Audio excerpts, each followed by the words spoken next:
call this Bang Bang. Seriously? I will fuck you up. I will beat your ass. I will fuck you up. Pull up, bitch. I will fuck you up. I will beat your ass. I will fuck you up. Objection. Objection. I will fuck you up. KO. Bang bang. I will fuck you up. You're a bitch, bro. I will fuck you up. I will beat your ass. I will fuck you up. Right? Yeah. The bang bang, the bang bang, pull up. The bang bang, the bang bang, pull up.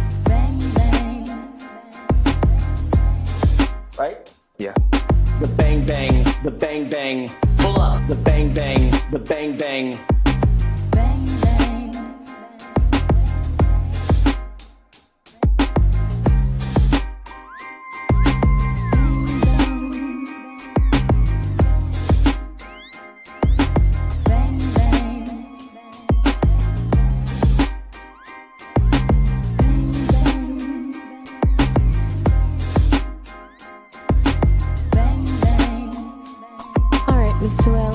Witness, please.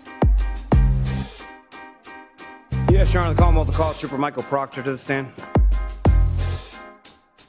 Please state your name and spell your last name for the jury. Michael Proctor, Proctor. You're a bitch, bro. I will fuck you up. I will beat your ass. I will fuck you up. I'm going to allow it.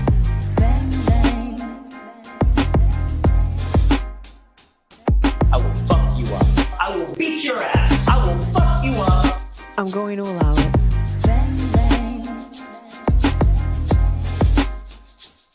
Welcome to the Weekend Live Show. 508 is where I'm from. We run down the biggest stories of the week with you every Saturday night. Let us know in the comments right now where you reppin'. Apache Junction, Taunton, Worcester, Long Island, Manchard, South Florida, Webster, Malden, Framingham, Tucson, Wichita, Billerica, Salem, Gloucester, Moosop, Connecticut, Charleston, South Carolina, Roslindale, Moosop, Connecticut, London, Hanson, Glendale, Arizona, Lynn, Mapleville, Quincy. Food stamps, leave your clothes, buddy, and then we're screwing up the funny ass guy, man. Have you ever heard of Turtlerant? Yeah? Are you a fan? 508 is where I'm from. Hey, what's up? 508 is where I'm from. How was that? You a freaking idiot. Stop telling people that I'm mentally deranged and stupid. Call me Aidan. He's not a doctor, but... Get out of my store, please. You're a fucking loser. You are a loser. You're not a journalist. You're nobody. I'm not turtle hair. Don't make such fun of the criminal justice system. NFL on the house, blog that. Let's get this party started.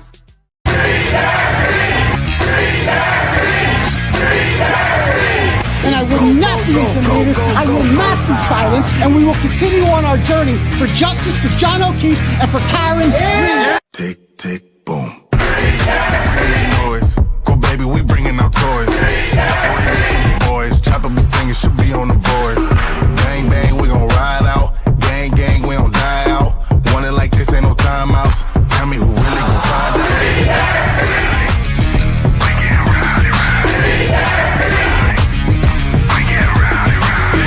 We be disturbing the peace. Working, we serving the streets. Karen Reed has supporters who've shown up in large numbers. Tick, tick, boom. Hard body, and not scaring nobody. You make me resort to wildin'. You must be blind by the diamonds. I didn't want it to be this way, but y'all won't need to try this. So it's no way around it. You the loudest one, it's going quiet.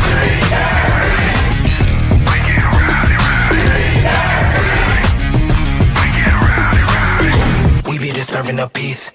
Working, we serving the streets. About to go ahead, going beast. Bang, bang, leave you sleep. This is the first time I think I've ever seen this. An outpouring of support for someone accused of murdering a Boston police officer. Unbelievable situation. Never seen anything like it. Tick, tick, boom. You can't stop me, so who gon' stop me? You can't stop me, so who gon' stop me? You can't stop me, so who gon' stop me? You can't stop me, so who gon' stop me? We be disturbing the peace. Working, we serving the streets. About to go ahead, going beast. Bang, bang, leave you sleep.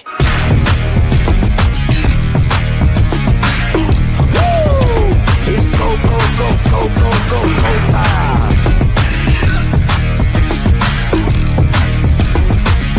Tick, tick, boom. Boom. What's up, Turtle Riders? How's everyone doing out there tonight? Good? Good? Excellent. Welcome to the live show, ladies and gentlemen. My name is Aidan Kearney. You can call me a variety of nicknames if you'd like. You can call me Clarence Woods Emerson. That is my Facebook account name, although I do like some bus stop lives in there, but I think I'm suspended for like a week or so because of that thing I published about crackheads. Apparently you can't publish people smoking crack, and it wasn't even crack, as it turns out. And that shows what I know about crack, huh? And drugs in general. I'm like, there's all these comments underneath the post about that's not even crack, dude. Sorry, I don't know. Sorry, my bad. Smoking something wasn't weed. Anything involving aluminum foil, I don't know anything about that. But whatever it was, I think I'm like banned from going live for like another week. I can't post in groups. I don't know what's going on, but either way, we'll figure out how to do there. That's my Facebook name. You can also get me on what else? You can call me Uncle Turtle Boy. Old school Turtle Riders are known to do that. You can call me, I don't know, Doctor. I actually prefer Doctor, if I'm being perfectly honest. It's my preferred pronoun because if Jill Biden gets to be a doctor, then I definitely get to be a doctor. You can call me Daddy is permissible, but not required, because I understand that could be a little bit, weird for some people. And yes, I am if I'm a drug addict, I am the dumbest drug addict ever. I don't know anything about like what crack is. I mean, exactly, Kelly. They're all crackheads. They're all crackheads. If you're smoking anything off of aluminum foil, I'm just going to call you a crackhead. I don't know what any of it means, but whatever. And yes, that's true. And Robert Alessi, first time I spoke to him, he referred to me as hello, Dr. Kearney. So he gets it. He's a watcher. He's a turtle rider, I guess. I am Clay's daddy. That's true. I am Clay's daddy. So get it right. R.I.P. Clay, out there. We're going to talk a little bit about that in a little bit, I guess. But you can also call me A. Timothy Kearney. That's my name. That's my true crime name when I'm out in the woods, deep in thought in my leather jacket, solving mysteries, just thinking about who done it. And then it just kind of comes to me. It just kind of clicks. That's when I'm A. Timothy Kearney. So you can call me that. I don't care what you call me. Just be here every Tuesday and Saturday night at 9 p.m. sharp. And make sure that you smash that subscribe button for me. And make sure you give us a big thumbs up. We're getting closer every day. It's going very slowly I feel like ever since the trial ended, it's just, we get great traffic on the website. On the YouTube, tons. We have a huge audience. There'll be over 5,000 probably here live every night. There always are, but just the subscriber count didn't grow like exponentially like it did during the first trial. But unfortunately, there's a second trial. I almost slipped there and said luckily, because it is a conundrum. I'm being indicted for this. My thoughts on trial, I don't think Karen Reed should go to trial. I think this is an injustice. I think the charges should be dismissed. And my goal from the beginning, as I've stated, and as they've indicted me for, they've turned this into a crime, is to enlighten and educate the public, including what would be a potential jury pool, because that's the public. The jury pool, it refers to the public. Anyone who lives in Norfolk County, there's like 700,000 people. They're all potential jurors as long as they're 18 plus, right? So my job, I've always seen it from the beginning, is my job to educate the populace, let them know what's going on here about the injustice in case they're not paying attention. And there's nothing wrong with that. And I think it should not go to trial, as I've stated before, because it should be dismissed. But, that's just my opinion. That didn't happen last trial. And obviously that, it's in my best interest to have a trial. Like if I was a selfish person, I would say, yeah, let's fucking, definitely, we should totally have a trial. Don't dismiss the charges. That's what I would say if I was a selfish person, but I'm selfless. Because I don't think this is right. And just because I would financially benefit from a second trial and professionally benefit, because let's be honest here, like this is great stuff for the documentary, great stuff for the movie, great stuff. I mean, I'll freaking probably get 100,000 more subs out of this when we cover it every night. The Twitter subscriber, everything's going to go through the roof. It's going to be great. Right. But I would give all that up for them to drop the charges against Karen Reed, because it's the right thing to do. Okay. And as much as it would benefit me financially, otherwise, sometimes you just got to be the bigger person, can't be about the money. I mean, if they want to make it about the money, they can. Because as you can see, the harder they push back, and that's the other thing with Karen Reed too. It's like the more they do this to her, the more money she's going to make afterwards. So like, yeah, this really sucks for her right now. She had to sell her house. She's basically like not a grifter. What do you call it? A drifter, not a grifter. She's a drifter right now. A drifter, going from couch to couch, if you will, just bumming nights at people's houses here and there. I don't know where she sleeps every night, but it ain't in her house that she owned before she was framed for murder. She used to own a really nice house, and now it's just, she can't afford it, obviously. So yeah, she just kind of does it. And oh my God, they're so mad about the steak dinners. They're so mad about this stuff. And I got really bad news for you. I got really bad news for them. After this is over, it's going to be a lot worse than steak dinners in your faces. There's going to be trips to Europe. It's going to be awesome. You understand how much money Karen Reed's going to make off of this shit when it's all said and done? As she should, motherfucker. After she sues their ass, she doesn't even need to sue them. She could. She'd probably win a bunch of money, but she doesn't even need to. The book deal alone, you understand how much that's going to be worth? She's like the most marketable innocent. She's the most marketable murder defendant ever, because it's just so obvious that she's innocent, and she's kind of like well-spoken too, if you will. So it's, and she's attractive. Let's be honest. She has swag.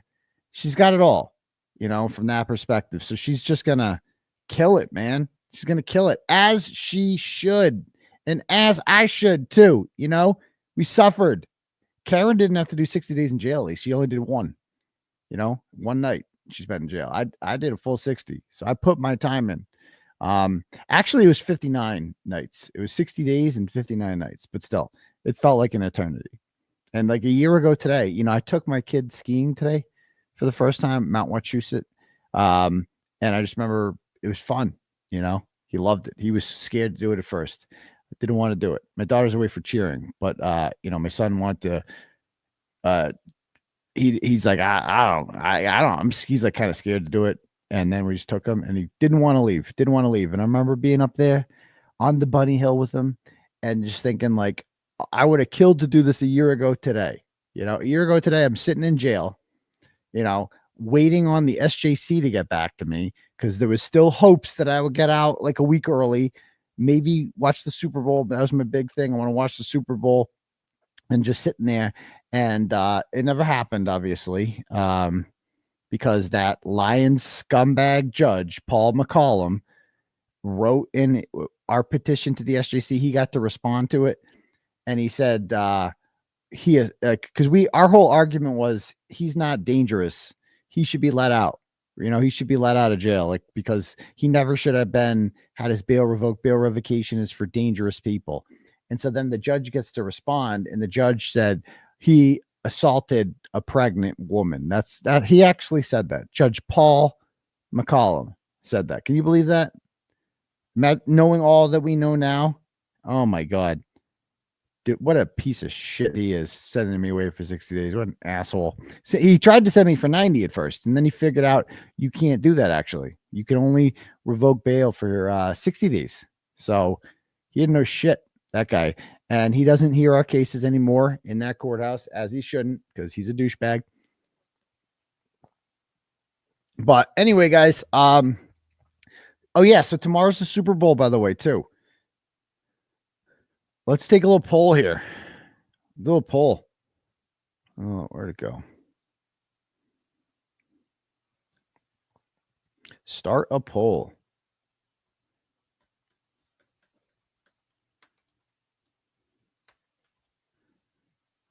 All right. All right. It's a classic question. Who do you want to win the Super Bowl tomorrow? Just poll my followers, my subs. Okay, we got about, let's see, we're about 300 votes in, and it's about 73% Eagles. Okay. And I think a lot, probably about half of you right there right now from Massachusetts. Usually that's what it is. So a lot of us are just, we're threatened by Patrick Mahomes getting too close to Tom Brady. We don't like that at all. Patrick Mahomes won his third Super Bowl at the age of 27, but I feel like it shouldn't count because I was in jail for that. I might have gone. I didn't get to watch it. I missed it. I got to watch the first 3 quarters, and then I had to go to. They lock everything down. I'm like, you got to be. I woke up the next morning. I'm like, who won? They're like, Chiefs. I'm like, motherfucker. It wouldn't happen if I was watching. Wouldn't have happened. But you got to go for the. You got to go for the Birds. I don't even like the Eagles very much. I don't like their. I don't like their fans. But I kind of like Jalen Hurts, and I like Saquon Barkley. All right. And I think they deserve to win. I do. And it would just be so stupid. Yeah, and the Taylor Swift factor, Blair. And the Taylor Swift factor. We don't want her to win. Taylor Swift's a fucking moron. I heard her talk about politics one time. She's like literally retired. Just the dumbest person ever. And Travis Kelce too. Fake Gronk. That's what he is. He's fake Gronk. Travis Kelce is the same age as Gronk. He's obviously played a lot longer than him because he doesn't play like Gronk. Like Gronk just ran through everybody. There will never be another Gronk ever. They will never make another human being like that. He just ran through everyone. He did whatever. He threw you out the club. Okay. Travis Kelce does these little like 7-10 yard outs. All right. Does a little move, goes like it's so stupid. It's just the numbers he's putting up are so fake. He'll never be Gronk ever. I just want to make that very clear. Travis Kelce will never, ever, ever, ever be Gronk. I don't care how long he plays.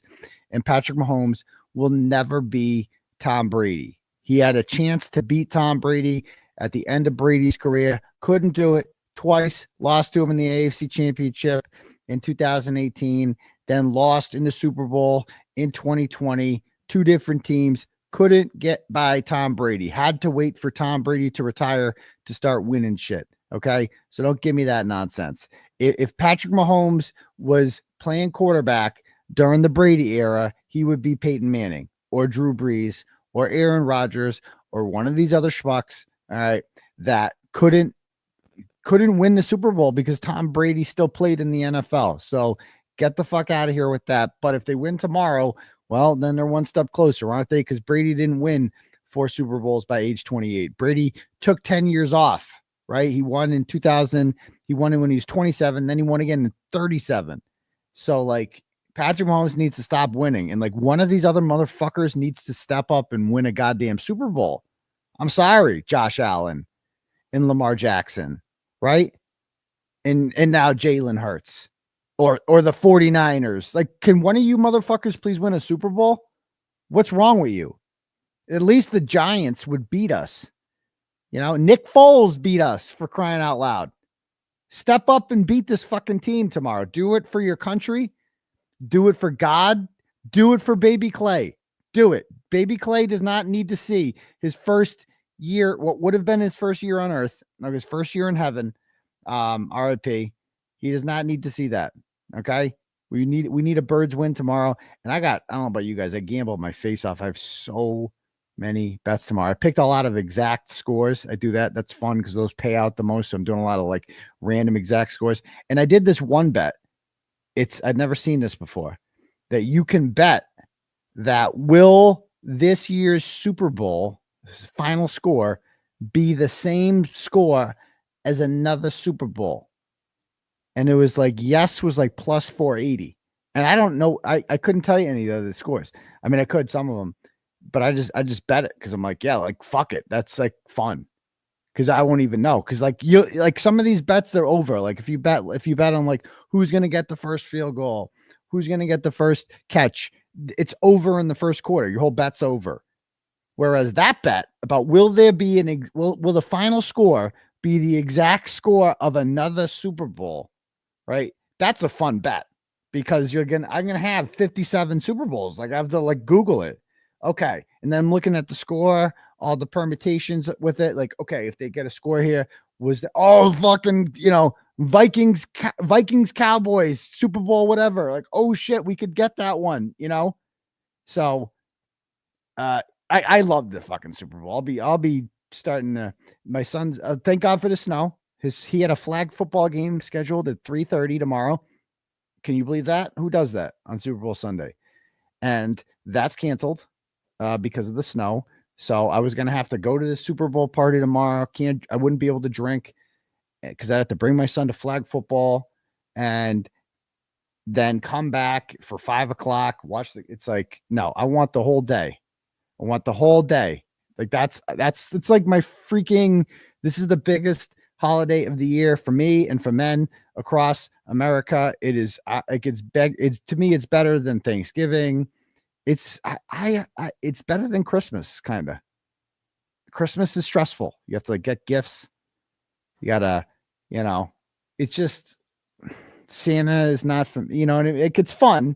It's nice seeing your kids open presents and all, but it's not the Super Bowl.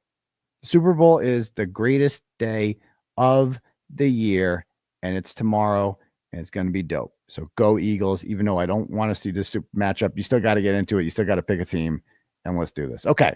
All right. Anyway, if you guys want to have your messages read out loud to the class tonight, you can't do super chats because I got demonetized a while ago because I had the wrong opinions on the vaccine mandate. And that's fine because those crooks take, whole bunch of 40%, 30%, whatever they take is too much. So I built my own platform called Turtle Chat where I just get to keep all that shit. And if you look at the top, you can pay whatever amount of money you want, and you get to write a message. And I'll get that message in my inbox, and I will read it out loud to the class. Let's see what we got so far. Okay, first one up is today's February 8th, right? Nicole sends $10, says, given the long sidebar on Thursday about federal court, I think it's safe to say the federal investigation is still ongoing. Can't wait until the McAlberts are all in matching orange jumpsuits. # free Karen Reed. So I was there for that, and I was trying my best to listen in on sidebar. Now that I know you're allowed to do that, apparently you can just like listen in if they talk, and Spanky talks kind of loud. But I couldn't do it. I couldn't hear. And I can confirm to you as a fact, the federal investigation is still ongoing. 1000%. The federal investigation is ongoing. And I just had to, you just have to remember, guys, you have to remember they paid for ARCA. Okay. They paid the ARCA guys. And what did the ARCA guys conclude? That John O'Keefe was not hit by a car and that the damage to the SUV is inconsistent with a pedestrian collision. Okay. Could not have happened. The science and the physics say it could not have happened. Okay. What are people saying? Aidan Turtle Chat link. What about it? It should be there at the top. Yeah, it's pinned to the top. Yeah. So yeah, they said it just couldn't happen. And the FBI paid for that. So they know. They're well aware. I mean, these are human beings. These are detectives. They're well aware that John O'Keefe was not hit by a car, which means Karen Reed didn't kill him, which means that it had to have been someone else. And the only other option, they know that he was inside the house because they spoke to Ryan Nagel. Remember, Ryan Nagel slipped and said he talked to the feds. And they talked to Lucky Loughran. God forbid any animals lie in Lucky Locker Room. They talk to these people, and so they know that John wasn't out there. So John had to be inside the house. And they know that Apple Health data is reliable. They know all that. So they know that all these people are lying about this. And they can't let that go, guys. They can't let that go. So you have to remember that. You have to remember that. Do I dismiss the link is not showing? The link should be showing. Should I dismiss the poll? All right, I'll dismiss the poll. Hold on. All right. End poll. Okay, cool. There. Link should be up there. All right. They have the geofence. They know everything, guys. They know everything. So they have to do it. All right. And keep me posted about the Celtics Knicks game too. All right. So thank you for that one, Nicole. LaFerrio, aka Only Nan. Holy shit. This is like my new sugar daddy here. Thank you, LaFerrio. This is Nan Gallagher, who owns her own law firm. She's a great attorney. I got to have her on here sometime. I've been meaning to. She's been making the rounds in the FKR circuit. She's been on with LTL and Young Jerks and maybe some others. I'm not sure if I missed it, but she donates $500. Thank you very much, LaFerrio, and says, keep showing up. Thank you for the laptop comedy this week. Oh yeah. Well, thank you. I swear to God, it wasn't comedy because they're so mad about this, dude. They are so mad. So let me go to this guy's channel. Okay. This guy, Kurt, what's his name? The Uncivil Law guy. I didn't even notice this was happening. Let's see. This is the guy that Melanie Little had to scold in her chat the other day. Or is it? Okay. Here it is. Plays and puts it on his screen to get the camera shot. It gives us new guidance. They just rebound. Anything else? Very much, Your Honor. Mr. Jackson, anything? No, Your Honor, thank you. All right. Oh, I didn't even notice that. Oh, crap. So as you guys can see there, that's me in the jury box. And it says on my screensaver there, R.I.P. Clay Kearney. It's how I pay homage to him. It also saves the battery a little bit when you have the screensaver up. So it's good. He was taken from us too soon. I believe that would have been a 7-month birthday at this hearing. So, R.I.P. Clay is all I can say. And I did not realize that this private, intimate moment would be broadcast to the world. I had no idea. I'm happy that the world knows about Clay now, because what happened to him was just so wrong. It's just so wrong. But this guy sees it. He's an attorney, I guess, with a YouTube channel called Uncivil Law. His name's Kurt something. And this was his reaction to seeing that. Thank you all. Court, all right, please. Who is Clay Kenny? Who is Clay Kearney?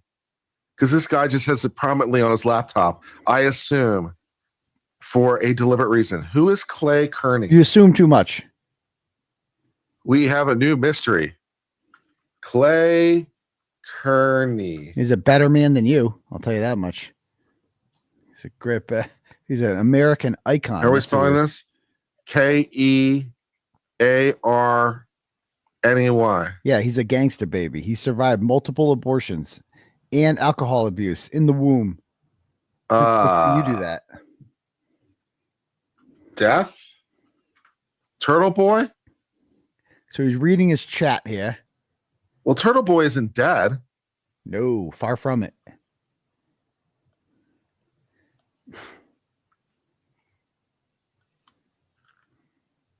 Yeah, imagine Googling Clay Kearney. Yeah, Turtle Boy isn't dead. So but we're trying to send a message in court. We're clearly trying to send a message in court. You're assuming too much. It's a Turtle Boy relative. That would make sense, I suppose. Yes, it is a relative. That's correct. Oh, that is you. Hold on. Where'd she go? I just said. Yes, thank you for trying to explain this to him. Clay wasn't in the house.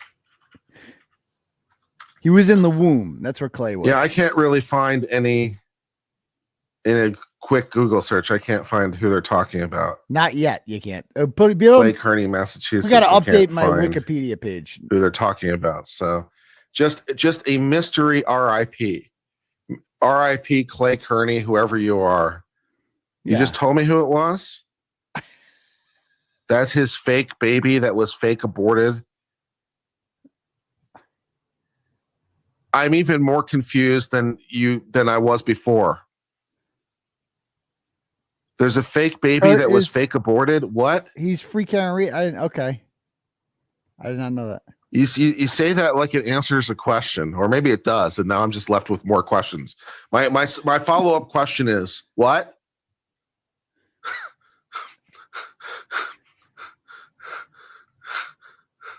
You can help? Okay, I'm waiting. Yeah.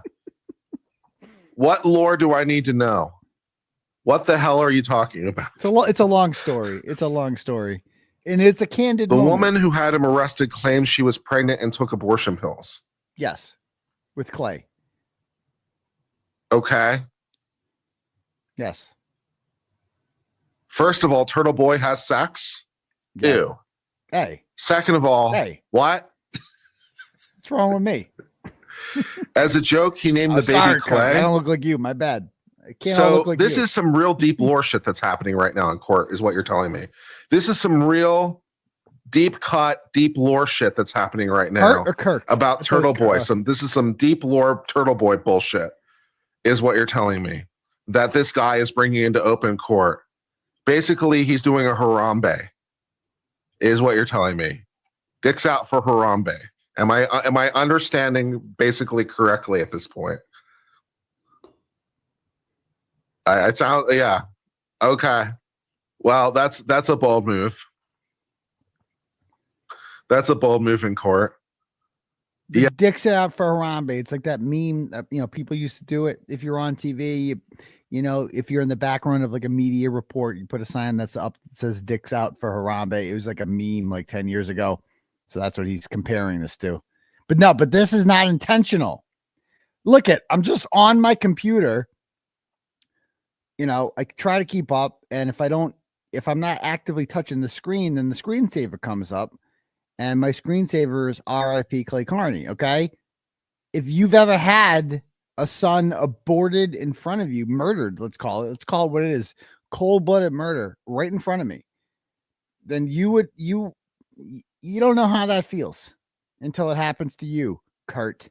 Okay. So be a little more sensitive. All right. I did not know that I was being spied on by Court TV. I didn't know that. I'm sorry. I guess I'll be more aware of my surroundings next time. My bad. Yeah. Okay. So I now understand sufficiently to move on. Okay, great. I now have all my questions answered satisfactorily. And so now he turned. So this guy, I don't know much about him. He's one of us. He's a Karen Reed supporter. Because he turns into a pretty big dick right here. Like, this comes out of nowhere. It's just very rude what he says next. It's very rude and very hurtful. And it's like, calm down there, Kurt. Relax. Please don't tell me more things so that I don't ask further questions. But like, dude, who is it? Okay, I guess I do have a follow-up question. Who is this asshole? Who is this asshole? That's me. Who decided to do the Dick's out for Harambe thing in the middle of open court? Does he really not know it's me? Who is this asshole? And is this asshole going to wind up in a contempt proceeding? Because I think the odds are sounding pretty decent. If asshole winds up in a contempt proceeding, we know why. Why? Jesus Christ. Why would I be in a contempt proceeding?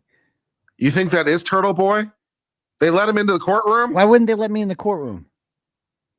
You think they think it is Turtle Boy? It is me. Holy shit. Is Turtle Boy just trying to like they already know that they're not like he's not everyone's favorite fan, right? Is he just trying to troll the court now? No, I'm not I'm not trolling the court. What's he talking about? I'm sitting there on my computer and I have a screensaver for my murdered son Clay, who was real to me, god damn it. even though he might not have been real in real life, I thought he was real for like a month. Okay. It was a very traumatic thing to think that you have a son coming and then you don't, and you're worried about his survival because the host body is drinking Fireball every morning and Bacardi every night. And you're just wondering, is sweet baby Clay going to make it out of this? What's he going to be like? Fetal alcohol Clay. You don't know what that's like, sir. Into sanctioning him. Yeah. Okay. At this point, if that's Turtle Boy, at this point, if Turtle Boy whines at contempt, it's on his head. Okay. There's my legal analysis. Oh yeah. All right. What? If Turtle Boy winds up in contempt, it's on his head. He asked for it. What a dick. What? What a dick. Like, what's his problem? Like that this guy's a lawyer and he says that? He's a defense attorney and he says that? Like, so you don't believe in, like, you believe in lawfare? Like, that's what you're saying? That people should be held in contempt and have criminal charges against them, and that you're being a dick because of a screensaver? What's his problem? Can this guy get a sense of humor?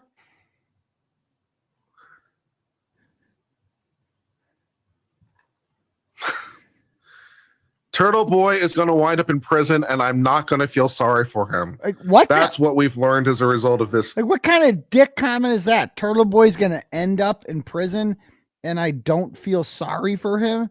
So you think I deserve to go to jail for that? Like, that's what this guy's saying as an attorney? That's his legal analysis of this, is that, oh yeah, like, well, oh, the Kearney case is such an injustice, but also you should go to jail because Court TV gets a picture of your screensaver commemorating your murdered in utero son.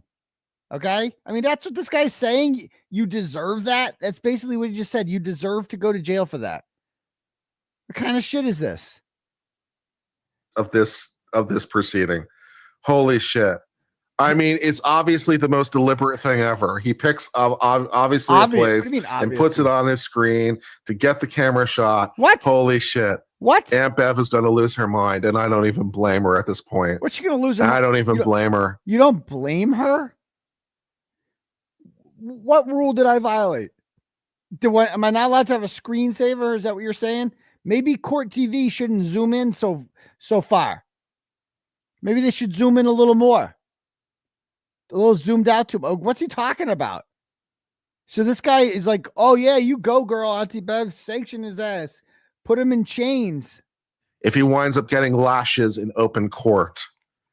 You know what I'm saying? We'll do some old school shit. What? It's Massachusetts. It's probably still legal.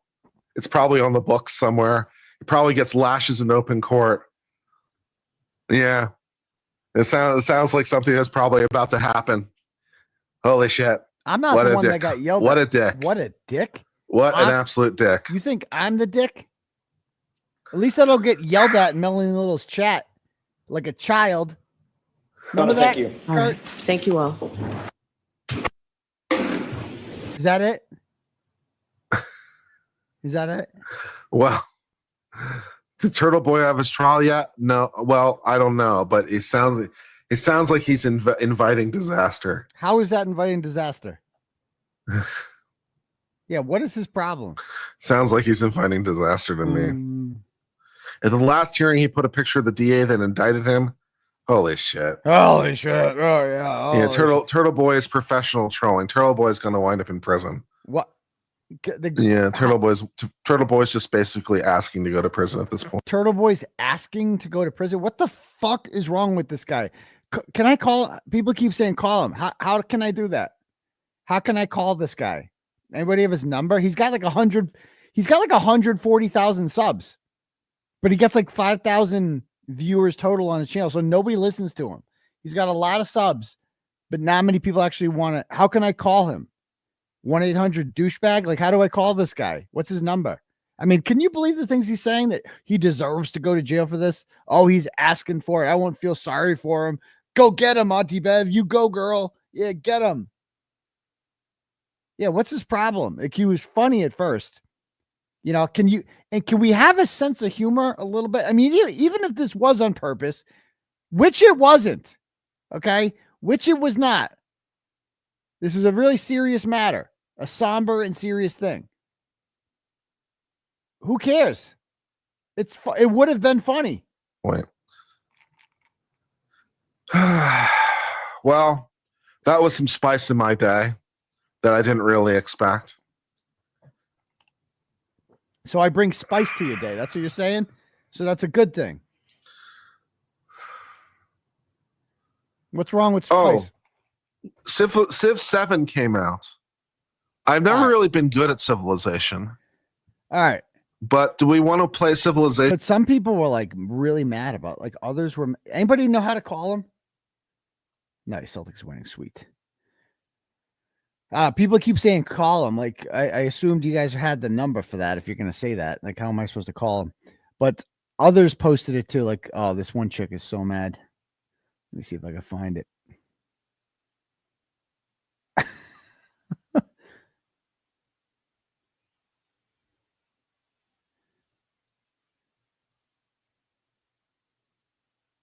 A couple of the trolls were really mad about this. What's today? Today's the 8th. So this would have been like the 5th, the 6th, right? I don't know. A bunch of them posted about it. They were all mad. Oh, here it is. Okay. All right. I got to bring this one up. This is too good. All right. I did see this one. So this is from, this chick's name is Julie. I don't even know. Ginto, I guess is her last name. She's like, if you go on her timeline, she fucking hates Jews. Like, if you're a Jew, don't go on her timeline. You're not going to like it if you go on there. You'd be like, wow, she hates Jews and Karen Reed. But kind of, but not really. She used to be a big fan of mine, and Karen Reed's. Came to the protests outside of court, warned, hold Michael Morrissey responsible shit, and then decided that I was a bad person because she went with Twisted Tragedies. And I guess, is just fucking insane. And so she was so mad about this. They were like such. Aidan Kearney, aka Turtle Boy, is an evil, sick, twisted sociopath. He on purpose put RIP next to the name he assigned to his aborted baby on his laptop in clear view of national cameras during a Karen Reed hearing. Turning his aborted baby into an internet meme is an all-time new low. I disagree that it's an all-time new low. You know what's an all-time new low there, Julie?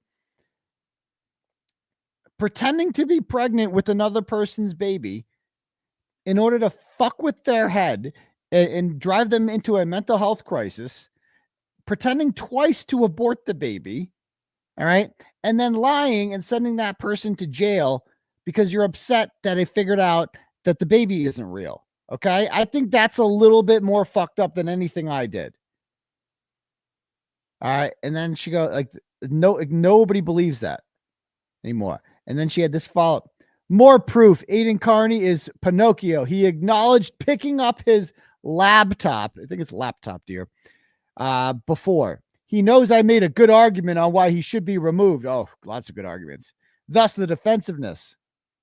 The maturity of an 8-year-old. Then she goes, Brennan, the judge, and clerks will all be notified. So apparently she's going to notify the judge and oh no, Spanky, don't tell Spanky. Oh no. Whatever will I do? Like, picture Spanky getting that phone call. Hello? Hello? Yeah, this is Julie Ginto. I'm really mad about Turtle Boy. He had on a screensaver on national TV a picture of Clay, who is real, and he forced some side piece hoe to abort him, and she didn't want to do it, and it's really traumatic, and he's just making a joke out of this. Put him in jail, Hank! Put him in jail! I'm sorry.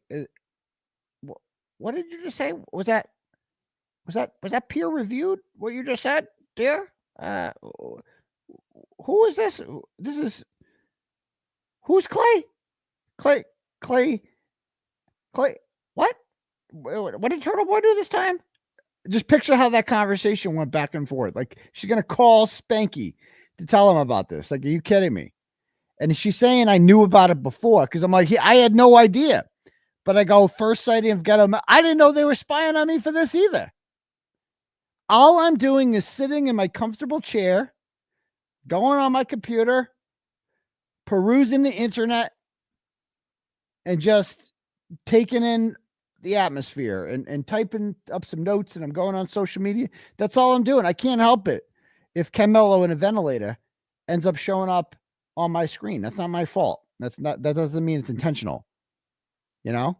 So yeah, that's that. Okay. So she's really mad about this. And I guess they're going to the court police or something.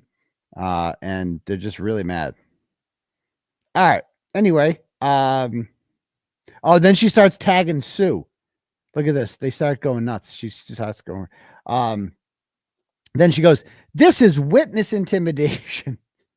The witness intimidation. Everything to these people is goddamn witness intimidation. Everything. I can't breathe without it being called witness intimidation. He goes, "This is witness intimidation occurring inside the Commonwealth's courtroom. It's meant to humiliate and harass his ex-girlfriend." Whoa. She's not an ex-girlfriend, okay? She was something to do on Friday nights for a couple months here. Stop it. Don't rewrite history, dear. It's meant to humiliate and harass his ex-girlfriend. How is it humiliating her? It's actually meant to make light of, and I did not know it was going to get picked up by the cameras. It's meant to make light. Like, all I can do is a really traumatic incident, obviously, for me, not for her, because the baby wasn't real. But it was a really traumatic incident for me because the joke was on me. I was the one being lied to about the fake baby that never existed. And,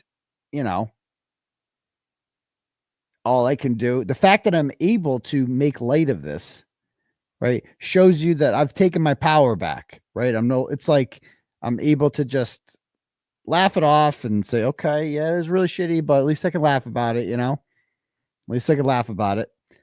And yeah, there's that. I sent the number. Oh, you have his number. Can we call him on Facebook Messenger? Let's see if I can get this. All right, hold on. Message requests. I don't see it.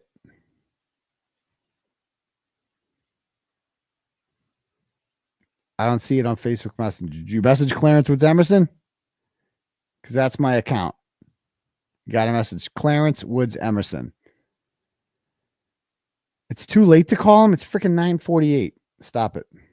I'll call him. I mean, I just want to talk to him about this. And I want to ask him why he thinks I should go to jail for that.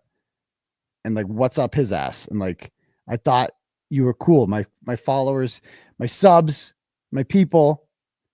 Like, what is with the people about do not call him? What is with the negativity? If you don't want him, just go watch something else. This is what I do. I call people. Stop telling me not to call people. Okay? Everything's fine. I'm calling him. Oh, let's not call him. Oh, no. That might upset Kurt. Oh, no. The guy running his mouth about me saying I should be in jail. Give me a goddamn break. I posted his number. Oh, I can't see it. That does me no good. That does me no good. You got to message it to me. There's a million fucking comments. I posted his number. What am I supposed to do with that? Send me his number. Okay? I need someone to send me his fucking number. Somebody's got his number, right? Sometimes, you guys. All right.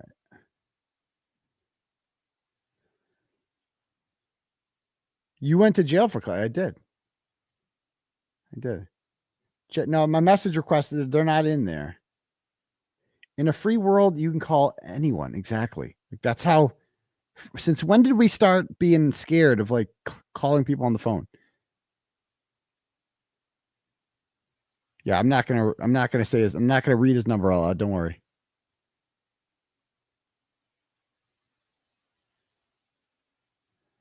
All right, hold on. Does anyone have it? Okay, I'm getting another message. Let's see.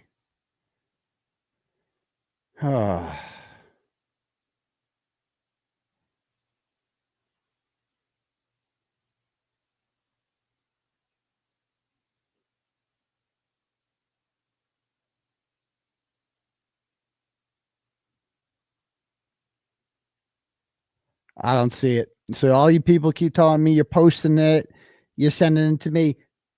Shut the fuck up. Instead of telling me that you've done that, which you clearly have not done, just fucking do the thing that you said you're going to do. Send me his fucking phone number. How hard is this? Is this true? Has his phone number been posted in the chat? If so, other people saw it and send it to me. Send it to me. What are we doing? I'm not moving on until I call Kurt from Uncivil Live. I cannot move past this. It's going to be in my head all show. I need to talk to him.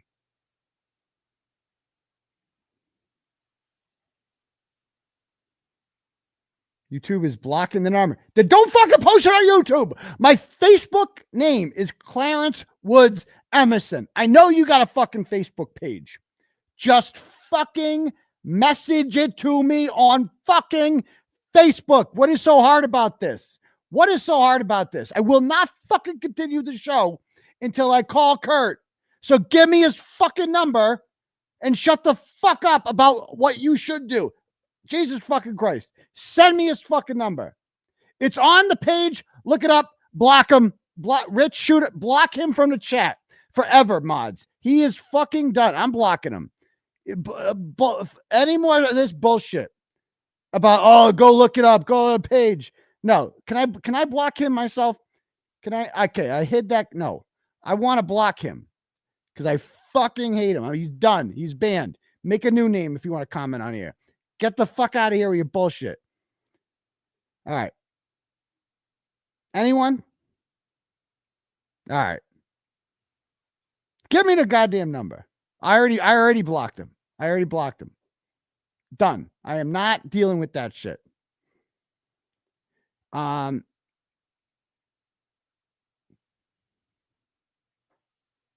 right. Now I got a message. Am I wasting time here? Do they really not have the number? Okay. All right. Somebody sent me the. Okay. We finally got it. Okay. Here we go. I'm calling him right now.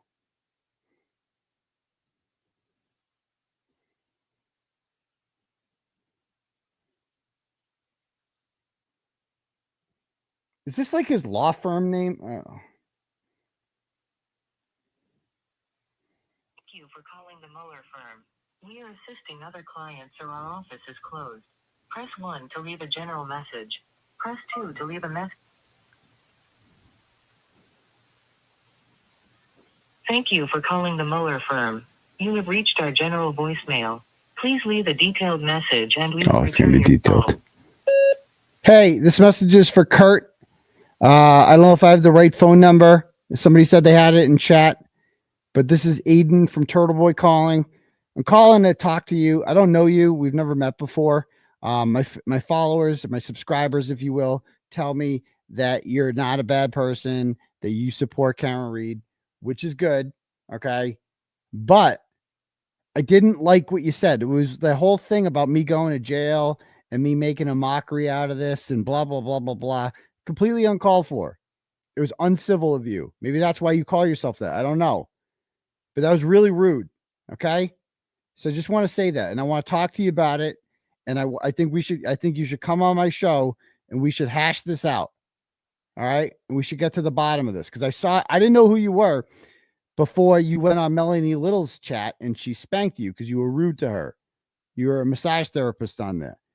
You made some unsavory comments. Okay. And then you apologized. You did apologize for that. But I think you need to apologize to me too. All right. Because what you said about you think that's funny, me going to jail? You think, Auntie, you go, girl, Auntie Bev. Oh, yeah, clap back. That was awesome, right? Yeah, real cool. You think journalists should go to jail because Court TV spies on their computer screen and sees RIP Baby Clay in memory of my aborted or murdered child, Clay, who was killed in utero, not once, but twice, mind you. He was aborted twice. Yeah. And he survived fetal alcohol syndrome in the womb. Okay. More than you've ever done. I'd like to see you do that, Kurt. So yeah, I had a little in memory thing, screensaver, that was accidentally picked up by goddamn Court TV, and you think I should go to jail for that. Okay? And that's fucked up. Because Clay was a great person. So call me back when you get this. I hope this is you. If not, if this isn't you, I don't know. Somebody just gave me this number. If this isn't you, just disregard everything I had to say. But if it is you, I want to talk to you, Kurt. Okay? Bye. Anyway, we'll see if he calls back. Okay, cool. All right, so now we can move on with the show. So she's all mad. They're all mad about that, but enough about them. Okay, next turtle chat. Thomas Autonomous Anonymous sends $10. It goes, if Kofindafer was still working for the FBI, would she have fired, and would Clay be one of the Doge whiz kids? He would have been one of the Doge whiz kids. Have you seen these kids? I've been following much, but every time I pay attention to something on Twitter that's not Karen Reed related, it's just fucking great. Like we're just all these horrible people are mad about U.S. aid. I didn't even know what that was, but apparently we can't live without it. They're all mad about it. There's 19-year-old whiz kids demanding that, government hacks be fired. I don't know. It's great. It's awesome. So anyway, I'm all for it. So thank you very much for that one. All right. If Kofindafer was still working for the FBI, would she be fired? I would hope so. I don't know what she's ever done in her career. Like ever. I don't know what work she did, what cases she worked on. She just likes the sound of her own voice. She was clearly a DEI hire, obviously. She wasn't hired because she's like, especially good at her job. So there's that. Okay. Next up. Chrissy sends $20 and goes, at the end of the show this evening, can you please play the original from the first batch of pictures that was requested?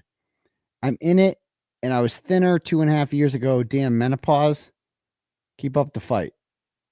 All right. I don't know what it means. Thank you very much, Chrissy. Anita sends $5 and goes, did you see the new petition to SCOTUS asking them to overturn the actual malice defamation standard, instead only need to show a negligent mistake to win?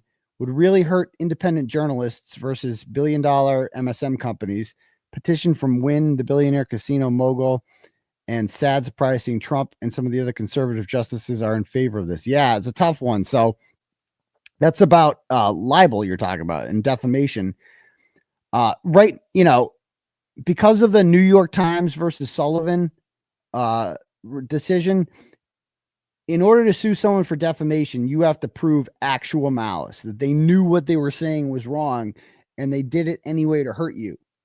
So that way, like if you were wrong about something and you defamed someone, you could always say, oh, I didn't know. I guess I was wrong. People have the right to be wrong. Sometimes people are wrong. My bad. I take that back. I'll offer a correction, and because of that standard, the actual malice standard, it's hard to sue newspapers and other entities because they make mistakes. But so I guess Trump and other conservatives want to kind of undo that protection of the actual malice, because let's be honest, most people who would be hurt by this, I guess what they're saying is they think that they're sticking it to newspapers like the New York Times, Washington Post. If they defame people, then they should be held responsible. And I get that. But like the commenter says here, if you do that too much, right? The New York Times and the Washington Post are owned by gigantic billionaires, right? I mean, Jeff Bezos owns the Washington Post. Think he gives a fuck about a lawsuit? He doesn't give a shit about a defamation lawsuit. It means nothing to him. He's got an army of lawyers he can hire to just deal with it.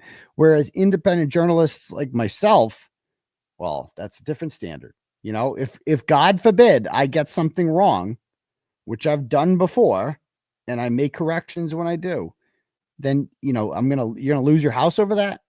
Come on. So I'm with you on that one. I don't agree with Trump on that one. All right. Next up, Marina sent, no, that's from the other night. Okay. Okay. Renee sends $10, goes, Uncle Daddy, I just want to let you know that I changed my name just for you and attorney Melanie Little. Okay. Glad to hear that. Thank you.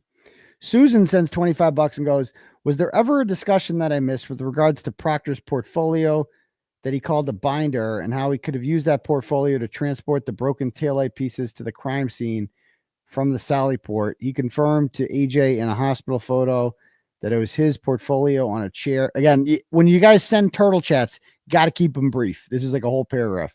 There's a portfolio on a chair near OJO's feet. See Melanie Little, day 23, 4-hour mark. Definitely not going to see that. In the inverted video, see Melanie Little. Okay, not going to see that. When Bukaki confirmed that the video, you could see Proctor.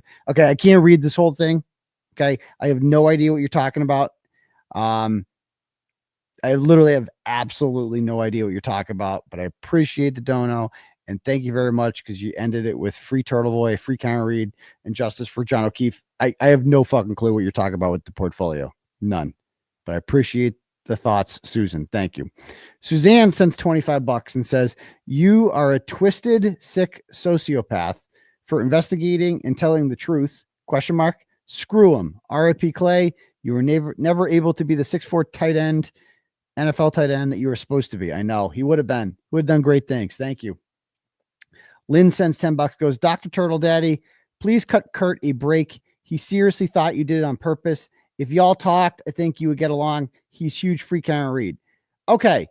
But even if I did do it on purpose, which I'm not admitting to, who gives a fuck? You think I should go to jail for that? You honestly think, like, what the fuck is wrong with you to say he deserves to go to jail? He's asking to go to jail for that. For that jail? That's what fucking jails are for. If you believe that jails are meant for people who have fucking screensavers on, making fucking jokes, right? Then you're a fucking idiot. You're fucking stupid. You should have your law license taken away from you. That's fucking retarded. There's no other way around it. That's not what jails are for. Jails are for criminals. Okay? That's what jail is traditionally for. Oh, he deserves to go to jail. He's asking to go. Motherfucker. You should be outraged saying something like that. Outraged. Jails are not for that. Jails are for fucking people who hurt other people. I don't hurt anyone. We're working on our motion to dismiss right now. For my case, it should be out sometime this week. I thought it would be out yesterday. It wasn't. We got some more work to do. But think about this. Like, I'm facing 120 years in prison. For what? Who got hurt? Who was hurt? Who got hurt from what I did? Hurt feelings? Sure. We don't send people to jail for hurt feelings. Nobody was ever threatened. Nobody has a bruise. Nobody has a broken bone. Nobody has anything. Nobody has a fucking blister from this. All right. My work, my activism, my journalism, whatever you want to call it. Nobody has been physically hurt from this, and no one's been threatened to be hurt by this. Nobody should be going to jail for any of this. We don't send people to jail over nonsense, over hurt feelings, and like, oh, he disrespected the court. Oh, God fucking forbid somebody disrespect this court. This court deserves to be disrespected, by the way. This is a kangaroo court. And if somebody like me made a mockery of this, which I did not, because I didn't know. I was on TV. I didn't know. If somebody like me made a mockery of this, then I would argue that's the appropriate action to take, because you should treat this court like a joke if it wants to act like a fucking joke, which this whole case is. This is a fucking joke, the Karen Reed case. That's what this is. Everybody and their mother knows Karen Reed didn't do this. It couldn't be more fucking obvious. Yet we continue. And we have these clown shows like Grant and John DePetro and others making a joke out of this. Like, it's a fucking joke to them. This is just fun and games. We got crazy Kim Thayer outside, and Robert the Bruce's fucking dad is out there with leprosy. It's a joke, okay? And, oh, but God forbid somebody have a screensaver. That's taking it too far. Shut the fuck up. Shut up. That's a stupid comment he made, okay? I don't know a goddamn thing about him, but he should apologize. He should be a man and admit he was wrong. It's not fucking funny. Lawfare is not funny, Kurt. You never done 60 days in jail over a fucking lie. You wouldn't think it was so funny then, huh? Kurt, oh, God forbid. Oh, he's making a mockery of the court with a screensaver. Shut the fuck up, Kurt. Anyway, back to this. Thank you for that one. Next up, Jennifer Robinson sends $20 and goes, hello, good doctor. Could you please give a shout out to 2 mini turtle riders, Will and Hensley? Yes. Shout out Will and Hensley, mini turtle riders. Thank you. And thank you for fighting for justice. Well, thank you, Jennifer. Ashley sends $10, says, I look forward to Tuesday and Saturday nights to listen to you. You always make me laugh because you give 0 fucks. I love it. Please say hi to Riley and Cameron that are watching me with me tonight. Free Karen Reed. Hello, Riley and Cameron. I'm sorry about the foul language. If you're young children, I apologize. But Kurt just really made me mad. It's reactive abuse. That's the new word that they're using. So it's reactive abuse. You know, I was abused by Kurt and I had to react. It's not my fault. He made me do that. Be better, Kurt. I'm giving you a chance to redeem yourself. A lot of my subscribers say good things about you. Okay. But you got to make this right. Okay. You got to make this right. Next up. Rachel sends $10, goes, taking April 1st off from work to do my first standout. If there is a trial, I hope her supporters will overwhelm Norfolk County. You know, it's cold usually on April 1st. So I'll go April 1st just because that's when, you know, that's kind of like the grand opening, but nothing happens. I would not recommend going during jury selection. Boring. Nothing happens. They don't even let you in till the end. Literally nothing happens.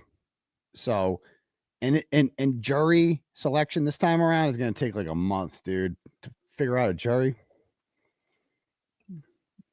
And hopefully it's a much better jury than it was last time. All right. Next up, Wisconsin Farm Girl Winter sends $10, goes, what was Peter Murphy in court for?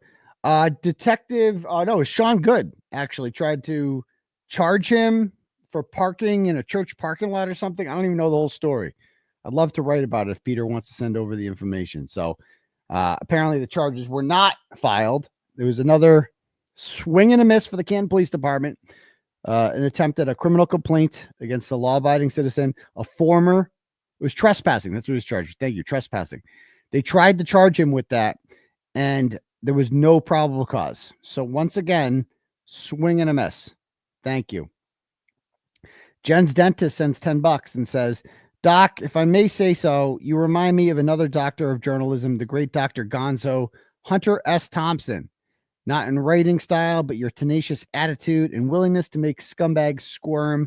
Both football lovers and both unafraid to take the unpaved road in search of truth. Please keep it up, Doc. Well, thank you. It's I get the reference and I really appreciate that. Thank you, Jen's dentist. Amy sends $50 and goes, my favorite part of the next trial is going to be when the defense asks the Commonwealth's new crash reconstructionist if he's familiar with what Trooper Paul's theory was in the first trial. I hope the defense highlights how many iterations of what happened that night the Commonwealth has put forth. Well, they've only put forth, and thank you for the dono, Amy.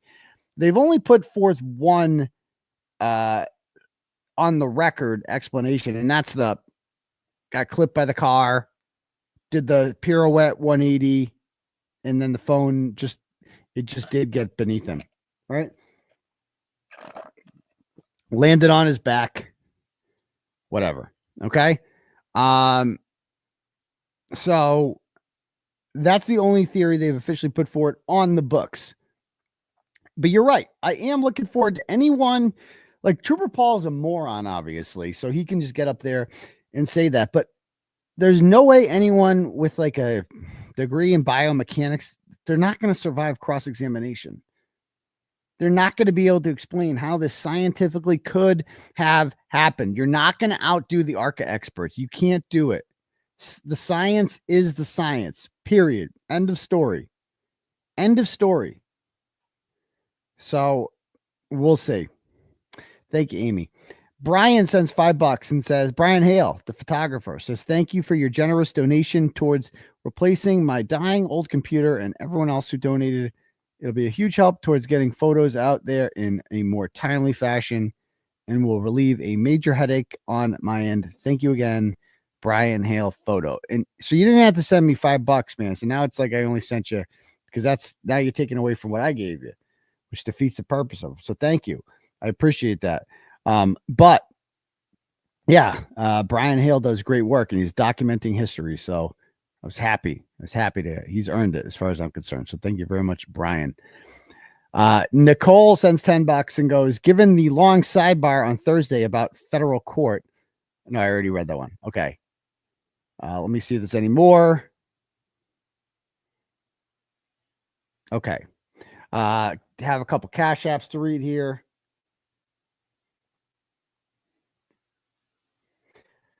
All right. Naomi sends $20 and goes, get him, doctor. And thank you for calling me Dr. Naomi. I appreciate that. Stephanie sends $10 and goes, please have a show with Runkle. See, Runkle I love. Why can't they all have a sense of humor like him? He's funny. That guy's, he's a funny fucker, isn't he? He's from Canada too. He's just funny. Why can't be more like Runkle? Okay, Kurt, if you can have a YouTube channel, thank you very much. Laura sends $20 and says, or no, she sends $10 and goes, did you know Brian Walsh's wife was Bukkake's mistress? Again, I can't deny or confirm any of these things. I don't know how official. I've seen no evidence that Bukkake has a mistress, let alone that it was Brian Walsh's murdered wife. All right, Valerie sends $20 goes, who's redder? Sean in the Gulf, Kurt, or John Connolly? No one's redder than John Connolly. No one. So Kurt is third on that list. Third on the list. So thank you very much, Valerie. Meatball sends $10 and goes, he's just going along with the chat. Okay. Michael sends $10 and goes, from Dawn to Mikey, you're the best husband. Oh. So Michael. Okay, whatever. There you go. You're the best husband, Mikey. Thank you. Meatball Morrissey sends $5 goes, that's the exact color shirt I got delivered today.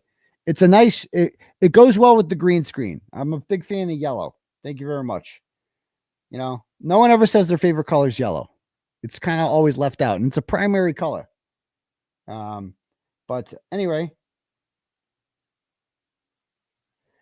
All right, back to this. All right, if anyone else wants their message read out loud, you can click at the link at the top for Turtle Chat, or you can cash at me at $ Uncle Turtle Boy, and we can do it that way. All right, couple things here. So we're not going to recap the whole day in court from the other day. We could talk about bits and pieces of it. I want to talk about my experience inside the courtroom. All right. What was this, Thursday or Wednesday? I honestly forget. But here's what. So the motion for Karen Reed's defense funds,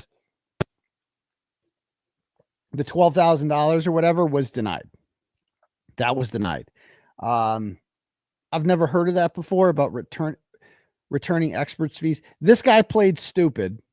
He got up here talking about, let's just play it. We'll play some of it. Fuck it. I know it's kind of already been done. And that's the thing about this content now is like shit happens.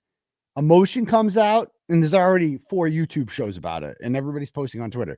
There used to be a time when I would kind of break the news about shit, but now everything's out there. So, you know, if I do a show on Tuesdays and Saturdays, if things happen on Wednesday, that's like the worst day for things to happen. Because that means it's like, I'm not going to cover it, you know? unless it's like in need of like an emergency live. And this is not emergency or impromptu live level stuff. This is more like, this is Tuesday night stuff. But let's play. Wanted the data for our review. And so I limited my request for the data to navigation information in the Google searches. Although I do not believe it is required, pursuant to the communication protocol, I asked the Attorney General's office to engage in that protocol anyways, just out of abundance of caution in respect to the defense. I contacted the defense. The defense offered their objection. I think it has no legal merit whatsoever. They don't have standing at this point, but I noted their objection. I believe, without certainty, that the Attorney General's office has gone through that review to make sure there are no communications. However, they expressed some reluctance to provide the information because of the existence.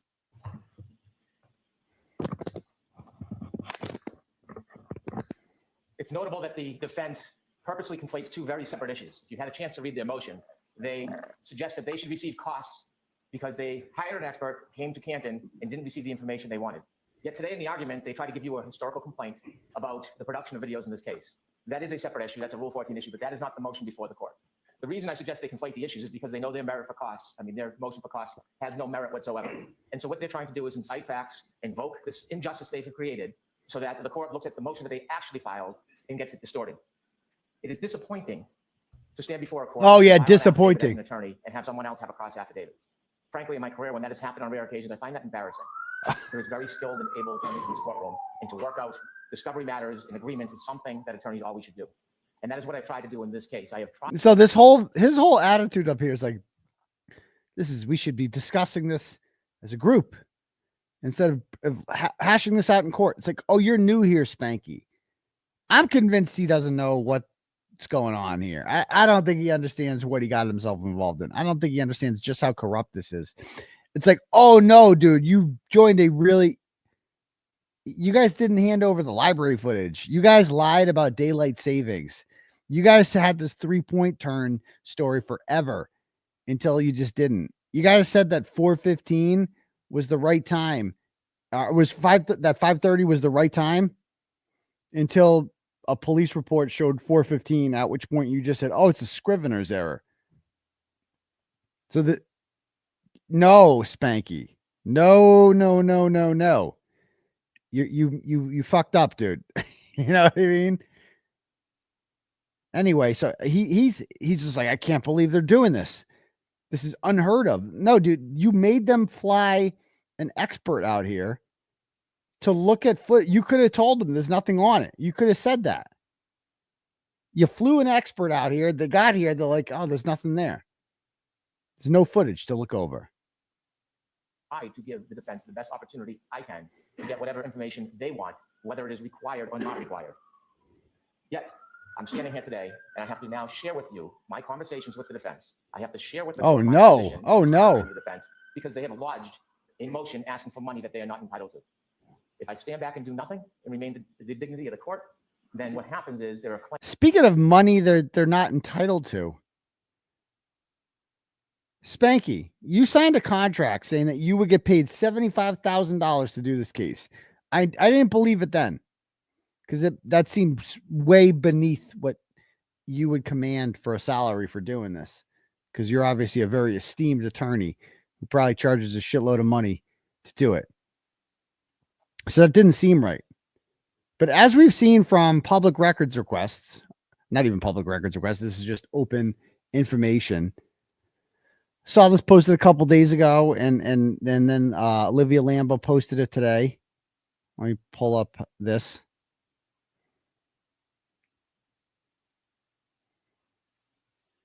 And remind me to tell you guys about the grand jury foreman too. We need to talk about her, and I have to decide if this is newsworthy. All right. So I don't know if you guys can see this, but this says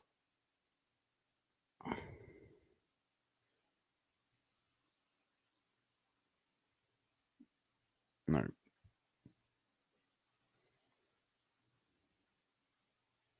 The dignity of the court. I know this court has no dignity. All right. So this shows what Brennan and Associates open expenditures through the state. This is what they've been paid so far.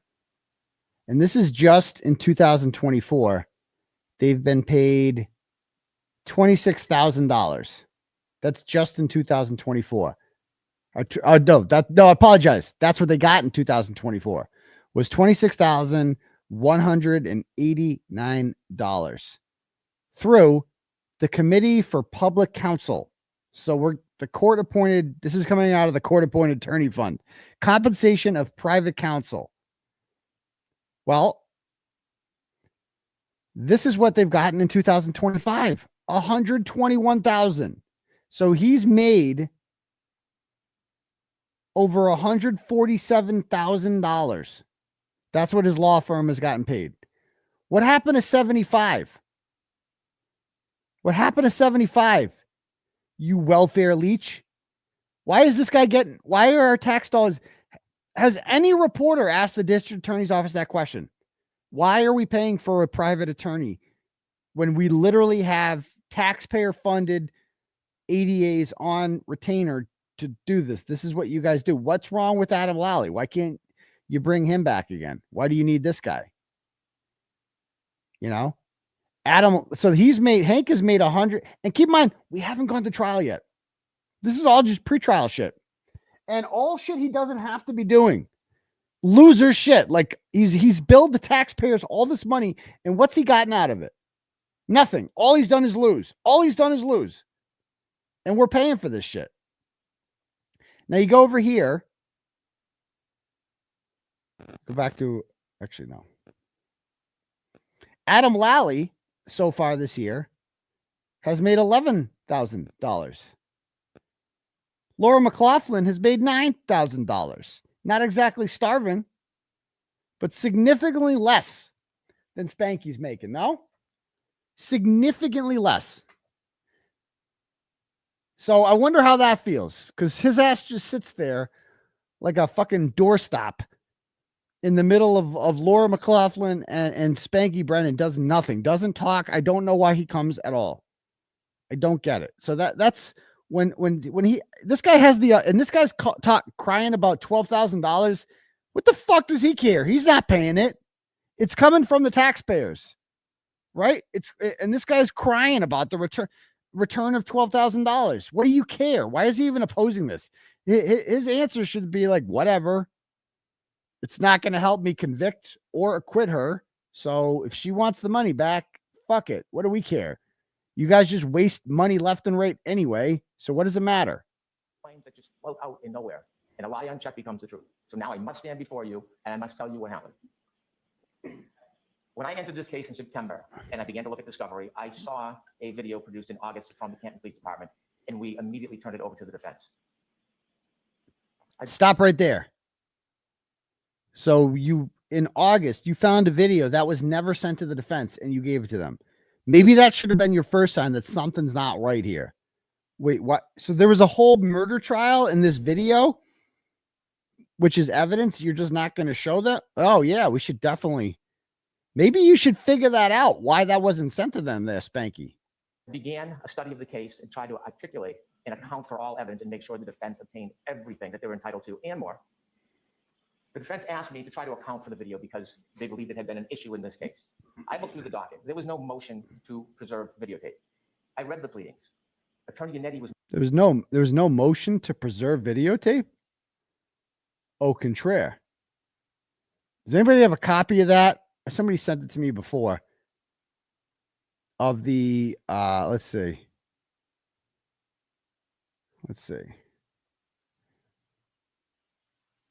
Somebody sent it to me of the Stoughton February 2nd, 2022 motion filed by David Yannetti,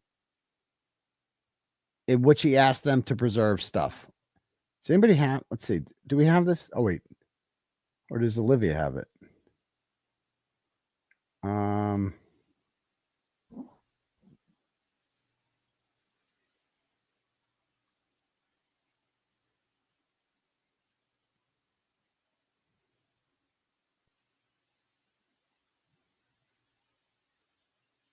Sorry, I'm looking for it right now.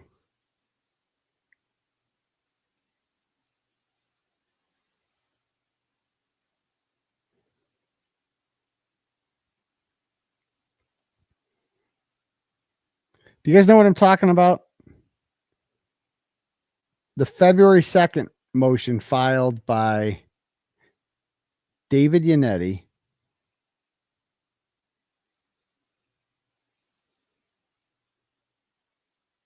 in Stoughton on the day Karen Reed was arraigned. Does anybody have that? Can you guys send that to me? Clarence Woods Emerson on Facebook.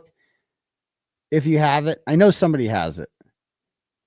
It was requested February 2nd by Yannetti.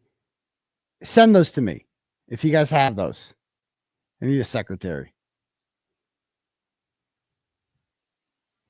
I know this is out there somewhere.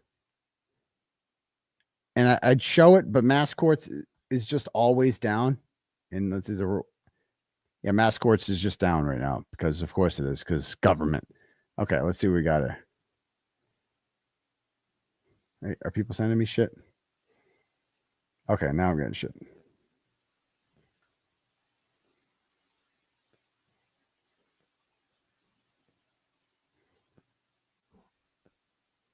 Little blurry, that one. I don't know why it's so blurry. Why is this shit so blurry? What's this one? It's a shitty copy. Why is it so goddamn blurry? Hold on. Is this one better? Are they all like this?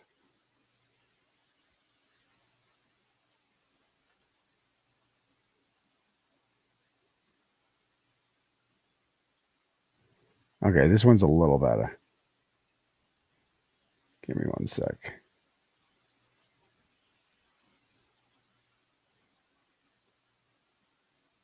I appreciate you guys sending me these all, making my life a lot easier. Okay. All right.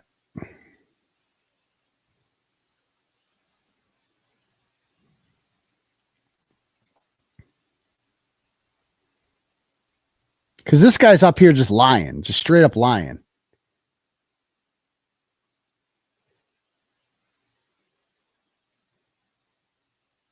All right, I got it. I got it.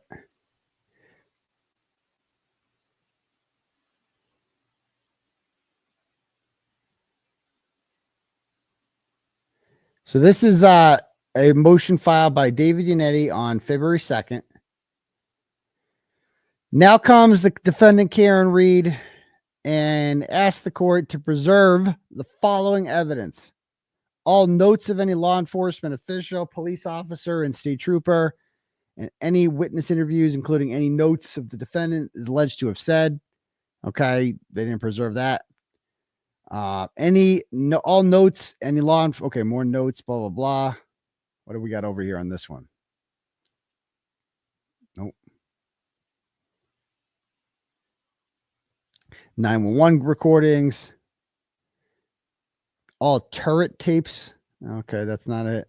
All trace evidence, including fingerprints, DNA, blood, saliva, blah, blah, blah, bodily fluids. Okay. No exhaustive testing should be performed on any evidence. All right. And all physical evidence, including anything present on or near the decedent at the time it was discovered, anything found at the alleged crime scene. So all physical evidence, that would include, I believe, the video, correct? I mean, that's ultimately what that is, right? All evidence. It's ordered, and that motion was allowed. That's like a standard rubber stamped motion that always gets allowed. So it was. And again, so this guy's just lying when he says up here. Defense asked me. I began a study of the case and tried to articulate and account for all evidence and make sure the defense obtained everything that they were entitled to and more. The defense asked me to try to account for the video because they believed it had been an issue in this case. I looked through the docket. There was no motion to preserve videotape. There's no motion to preserve videotape. We just saw one right there. That's all included on there. Of course there is. I read the pleadings. Attorney Yannetti was meticulous in his motions to preserve. It was admirable. It was meticulous, the work he did. There was no motion to preserve. And that has some import. It doesn't relieve the government of their obligation to provide Rule 14 discovery or discovery. It's like he knows it's fucked up. He's a former defense attorney. He is a defense attorney. He knows that obviously if there's garage video from the Sallyport, and this is a homicide, this is a case that involves allegedly a car that was used as a murder weapon, then yeah, obviously you should hold on to any tape that has the car on it. Duh. Evidence or Brady evidence. It doesn't relieve the Commonwealth of their obligations to be dutiful, but it is difference in kind. Because the defense, if they want something that is not obvious, there it the is. Commonwealth on notice. Having practiced for almost 3 That's decades, the one. you file motions to preserve within 24 hours, 48 hours, or 30 days. And so when Mr. Jackson called me, Attorney Jackson called me, and he said he wanted to come out and bring an expert to look at the NVR or DVR of the Canton Police Department. I had never seen that in 30 years. It's not part of our obligations. He's not entitled to come into the Canton Police Department with his own experts and download his request. But in the spirit of transparency and an effort to help the defense so there will be a fair trial and they can obtain all the discoveries. So Kelly Reed, send that to me again. She just sent me the thing that I hadn't seen yet. And I was about to download it and then she unsent it. So send it again so I can use that. I need that. Hold on. I guess I can just screenshot this. Okay, let's see. Oh, I got it. It's fine. I got it. I got it. All set on my end. I got it. I cropped it. Okay, cool. All right, I got it. Here it is. Here's another motion that they filed. A second one. It says,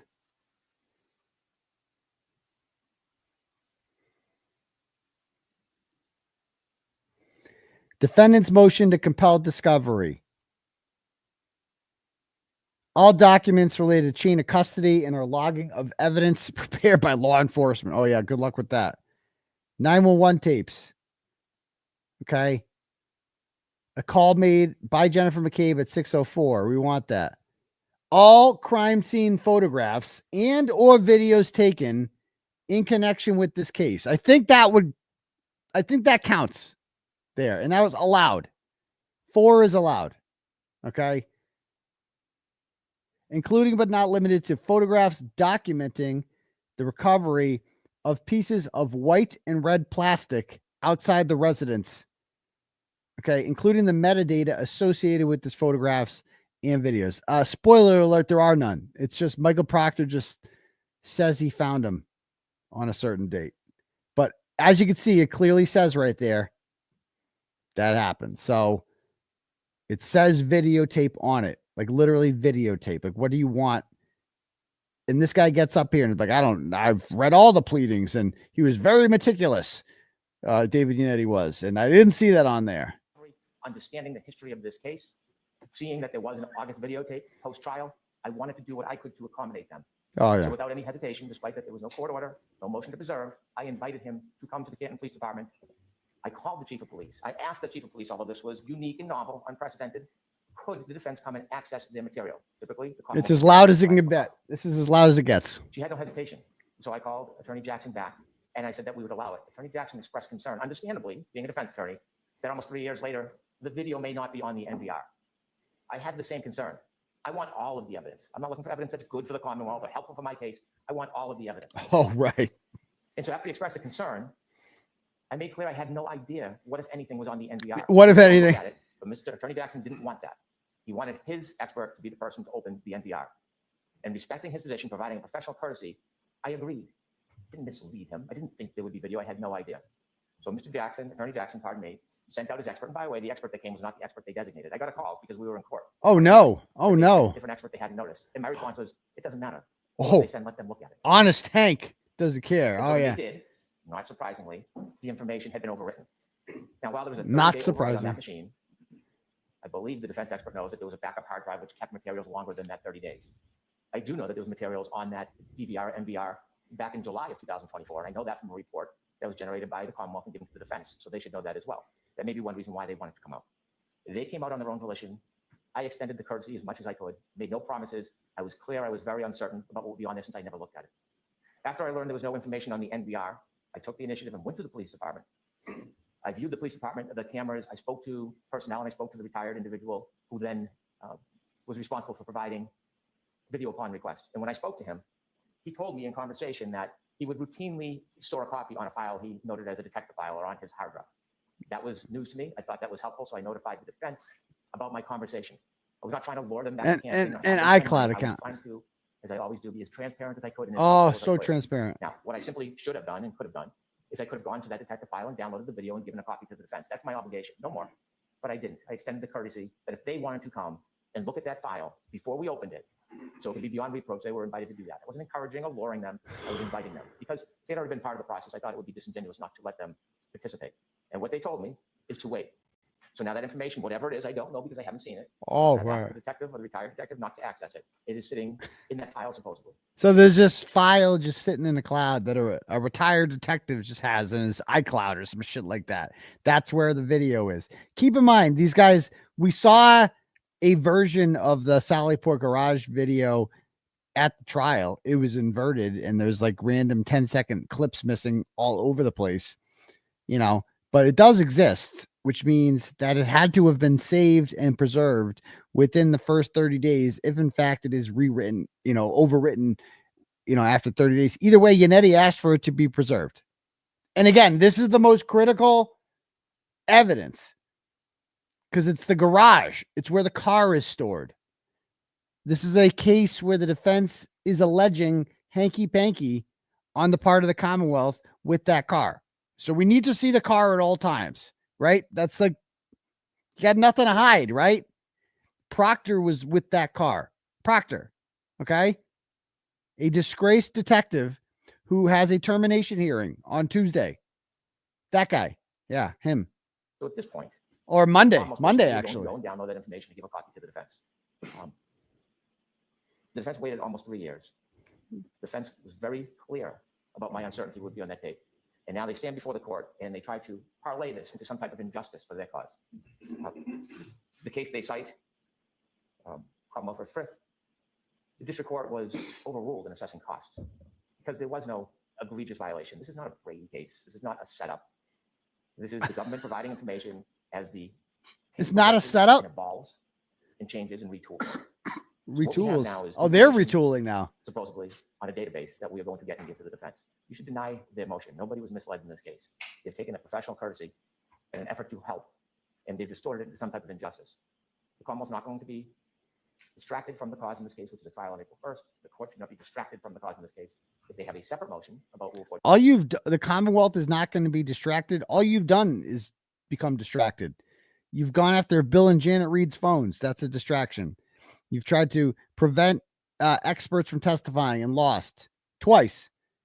That's a distraction, right? And now you're obsessed with 2020 interviews and Gretchen Voss's notes. These are all distractions. Everything, your entire case is a distraction. And you're like, we are solely focused. We are very serious. I'm a very serious attorney. My name's Hank Brennan. I'm a very serious attorney. I'm not around for this tomfoolery. I do not enjoy this. These are all distractions. I'm a very serious attorney, and I'm doing a very serious case. I call myself the Commonwealth now.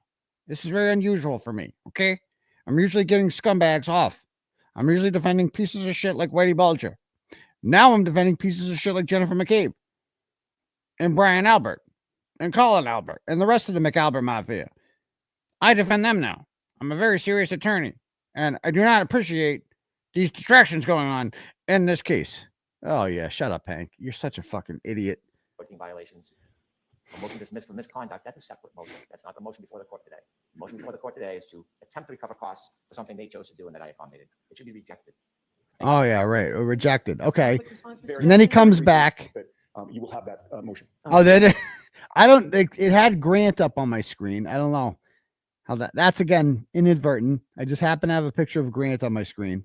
Go ahead. Just to answer that one question. While he's sitting next to me, and he smelt so bad. He stinks, and he sits there. He's doing like I don't know if he can't help it or if he's just so on the spectrum that he just can't help it. And he's a grown ass man typing so fucking loudly. He smells so bad. Like the cheapest Webster weed you've ever smoked in your life. That's what he smells like all the time. It's so bad in there. And he got yelled at by the court. I didn't get yelled at by the clerk or by the officer. He did for typing too loud. It's so bad. But anyway. I can't answer because I've seen the filing. It was filed February 2nd, 2022. Court stamped. I've seen it. Yeah. Even if that weren't the case, and it is the case, The obligation is self-executing. That's what Justice Graziano was talking about when he talks about in the committee case. Every single sign and signal, irrespective of what Mr. Brennan did or didn't actually personally know, the Commonwealth's conduct in this case from the beginning of the investigations in Wild Goose Chase at Ms. Reed's expense. It is not. I think we can. Mr. Brennan, I have just a couple of questions. Yeah. Our NVR, that's the actual system that keeps all the footages recorded. That has been searched. commonly is overridden every 30 days. It has been overwritten. Statewide police departments. Yes, Your Honor. And that has been overwritten. Okay. And there is no information on that. Okay. When I spoke to the retired sergeant detective who had downloaded video, he said as a habit, he would routinely, when he would make a video copy from the DVR, he would place it in a separate file. I can't say that it's exhaustive. I can't say that it captures all of the video. I can't When say. you make a copy, and it seems in this case there were select copies made. It doesn't seem that there was ever a time when somebody just copied the entire event. Now, the issue of whether there was a request for it, the obligation of the Commonwealth, I think is a separate issue. No, it's not an issue at all. It's a fact. I don't know. But what he has told me is he would routinely make copies of what he would provide to the court and the Commonwealth, but the Commonwealth and defense, and he would put on that separate file. I don't expect, and I'm only guessing, that it's going to be an exhaustive copy of the entire night of January 29, 2022. I don't expect that. I expect it will be a copy of whatever it is that he's provided in this case. And so I think before it just lingers there forever, it should be copied and it should be provided to the defense. All right. So I do want you and Mr. Jackson to talk about whether within the next week you do have somebody video it or your expense, you send somebody out at it, but let's get moving with that. I know you said you'd make it, download a copy and send it. Are you satisfied with that, Mr. Jackson, or do you want to have someone there while that occurs? I at least want to needle on that for a second, but I'll talk to Mr. Brennan about it. All right. I'd like it done within the week. The person has to be there within next week or the Commonwealth will download it. We've got to get this case moving and you want it. So it's got to be provided.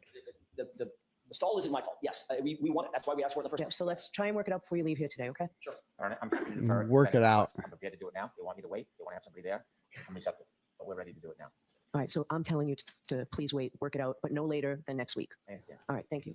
Did you want to be heard further? in Briefly, response? Your Honor, although I've come into this case late, I am the Commonwealth, and I assume all responsibilities of the government's case in the history of it. This motion is not about a Rule 14 complaint or a violation. If the defense has a motion to sanctions or to dismiss, whatever the remedy is, because they think they've been agreed, that would be a different motion. This motion is they're trying to get the court or asking the court to impose costs because they had their expert come out at their request, and they were very clear about the risk associated with that. This motion should be denied. There's a separate motion. We'll deal with that when it's filed. If I had known that the defense was going to argue something entirely different, and that is the failure to preserve, I would have made a copy of all Mr. Yanetti's motions and requests, and I would have provided them as an exhibit. But I did not do that because that was not the scope of this motion. This motion should be denied. I am the Commonwealth. I know that's quite. And do not wait for a decision from me on this about whether or not you send somebody out to get that. Oh, there's Grant. I don't know. That's. All right. I don't know how that ended up there. It's not on Let's move purpose. to the Commonwealth's motion for clarification regarding the search warrant All right. or the contents of it. That search warrant entitled the Commonwealth to search for data that's outlined in what's known as addendum or attached as addendum A. Learning the history of this case, I further learned that because there was an assertion of privileged communications, there was an agreement that the Attorney General's office would look through the data on the communications and they would identify any. Actually, I'm gonna skip this one. Your Honor, we're expecting to file a certificate of compliance this morning. We've provided voluminous discovery to the defense, and it is now incumbent upon the defense to reciprocate pursuant to the rules. I filed a motion to reciprocate. Also, there is a specific motion regarding. All right, so I think we got the gist of it. All right. Anyway, so she lost that, but you know what, guys? Because she lost it, we raised over $12,000 for her defense fund in one day. That happened. That fucking happened. Like the more they push back on us and the more, because they're not just stealing from her, they're stealing from us. Like we donate. And when I say we, I mean, Free Karen Reed, collectively, all us justice fighters, right? Donated over $12,000. And then she spent that money on an expert and that was just thrown away for nothing. That guy got a free trip to Massachusetts. That's about it out of it. Didn't learn much from it besides that they're shady.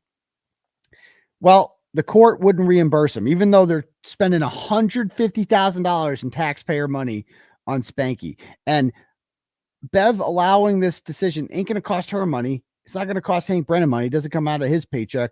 Literally, who cares? Who fucking cares? Just pay her fucking money. What do you care? It's not your money. All of a sudden, we're just, fiscally conservative now. We can't be doing that.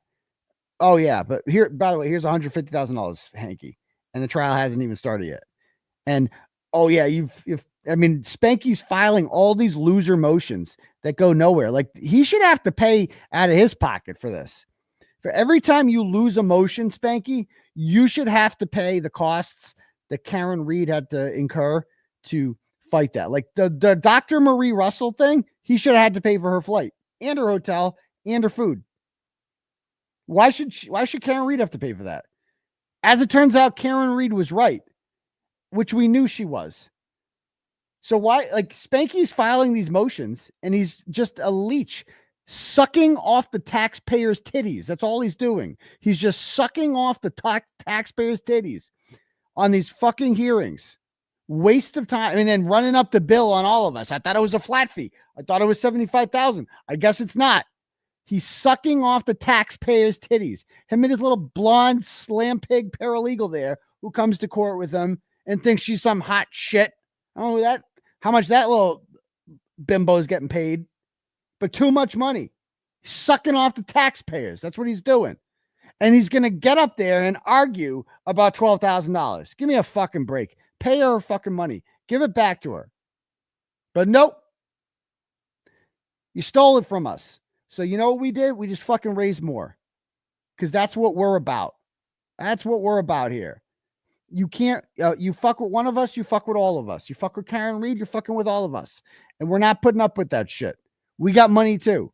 All right? There's a whole lot of us. I don't know if you heard. It ain't just the 50 people outside. It ain't just boots on the ground. There's a whole bunch of people out there all over the country. And a lot of people are willing to put their money where their mouth is on this shit. And because we realize money is how this shit's going to get done. And these motherfuckers cry about it. And I love it. I am here for their fucking tears. It is delicious. And I want to show you just how mad they are about this shit. Fucking, oh my God, I love it. I love how mad they get. Fucking love it. Let me pull this up. Oh, so they're so mad about this. All right, so check this out. This is some, whoever this person is, railroad. So, I mean, just look at her. They all look like this too. Just basic filtered white bitch retards. Whoever this person is, some true crime person obsessed with this. And she's so mad. And this is what she puts. FKR, beware.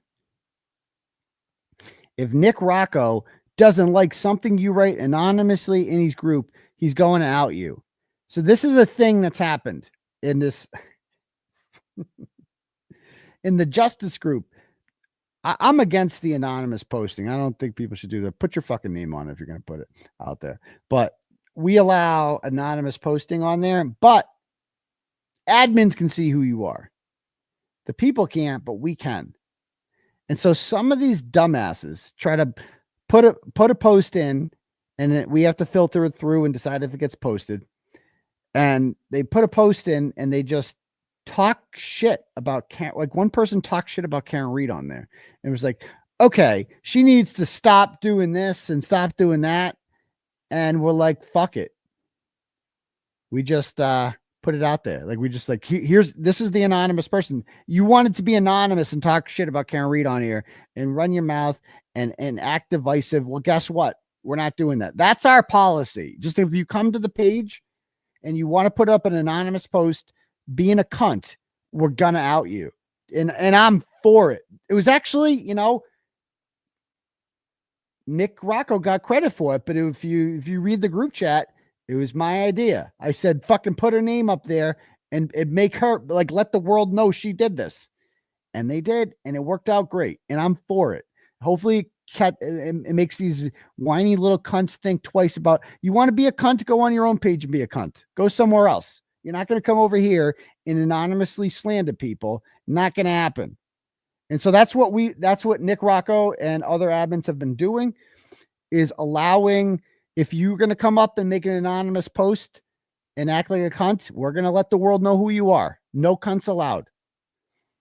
So they're mad about it. Also, she's right. And so this is the post that was talked about. Somebody named Kristen Furness.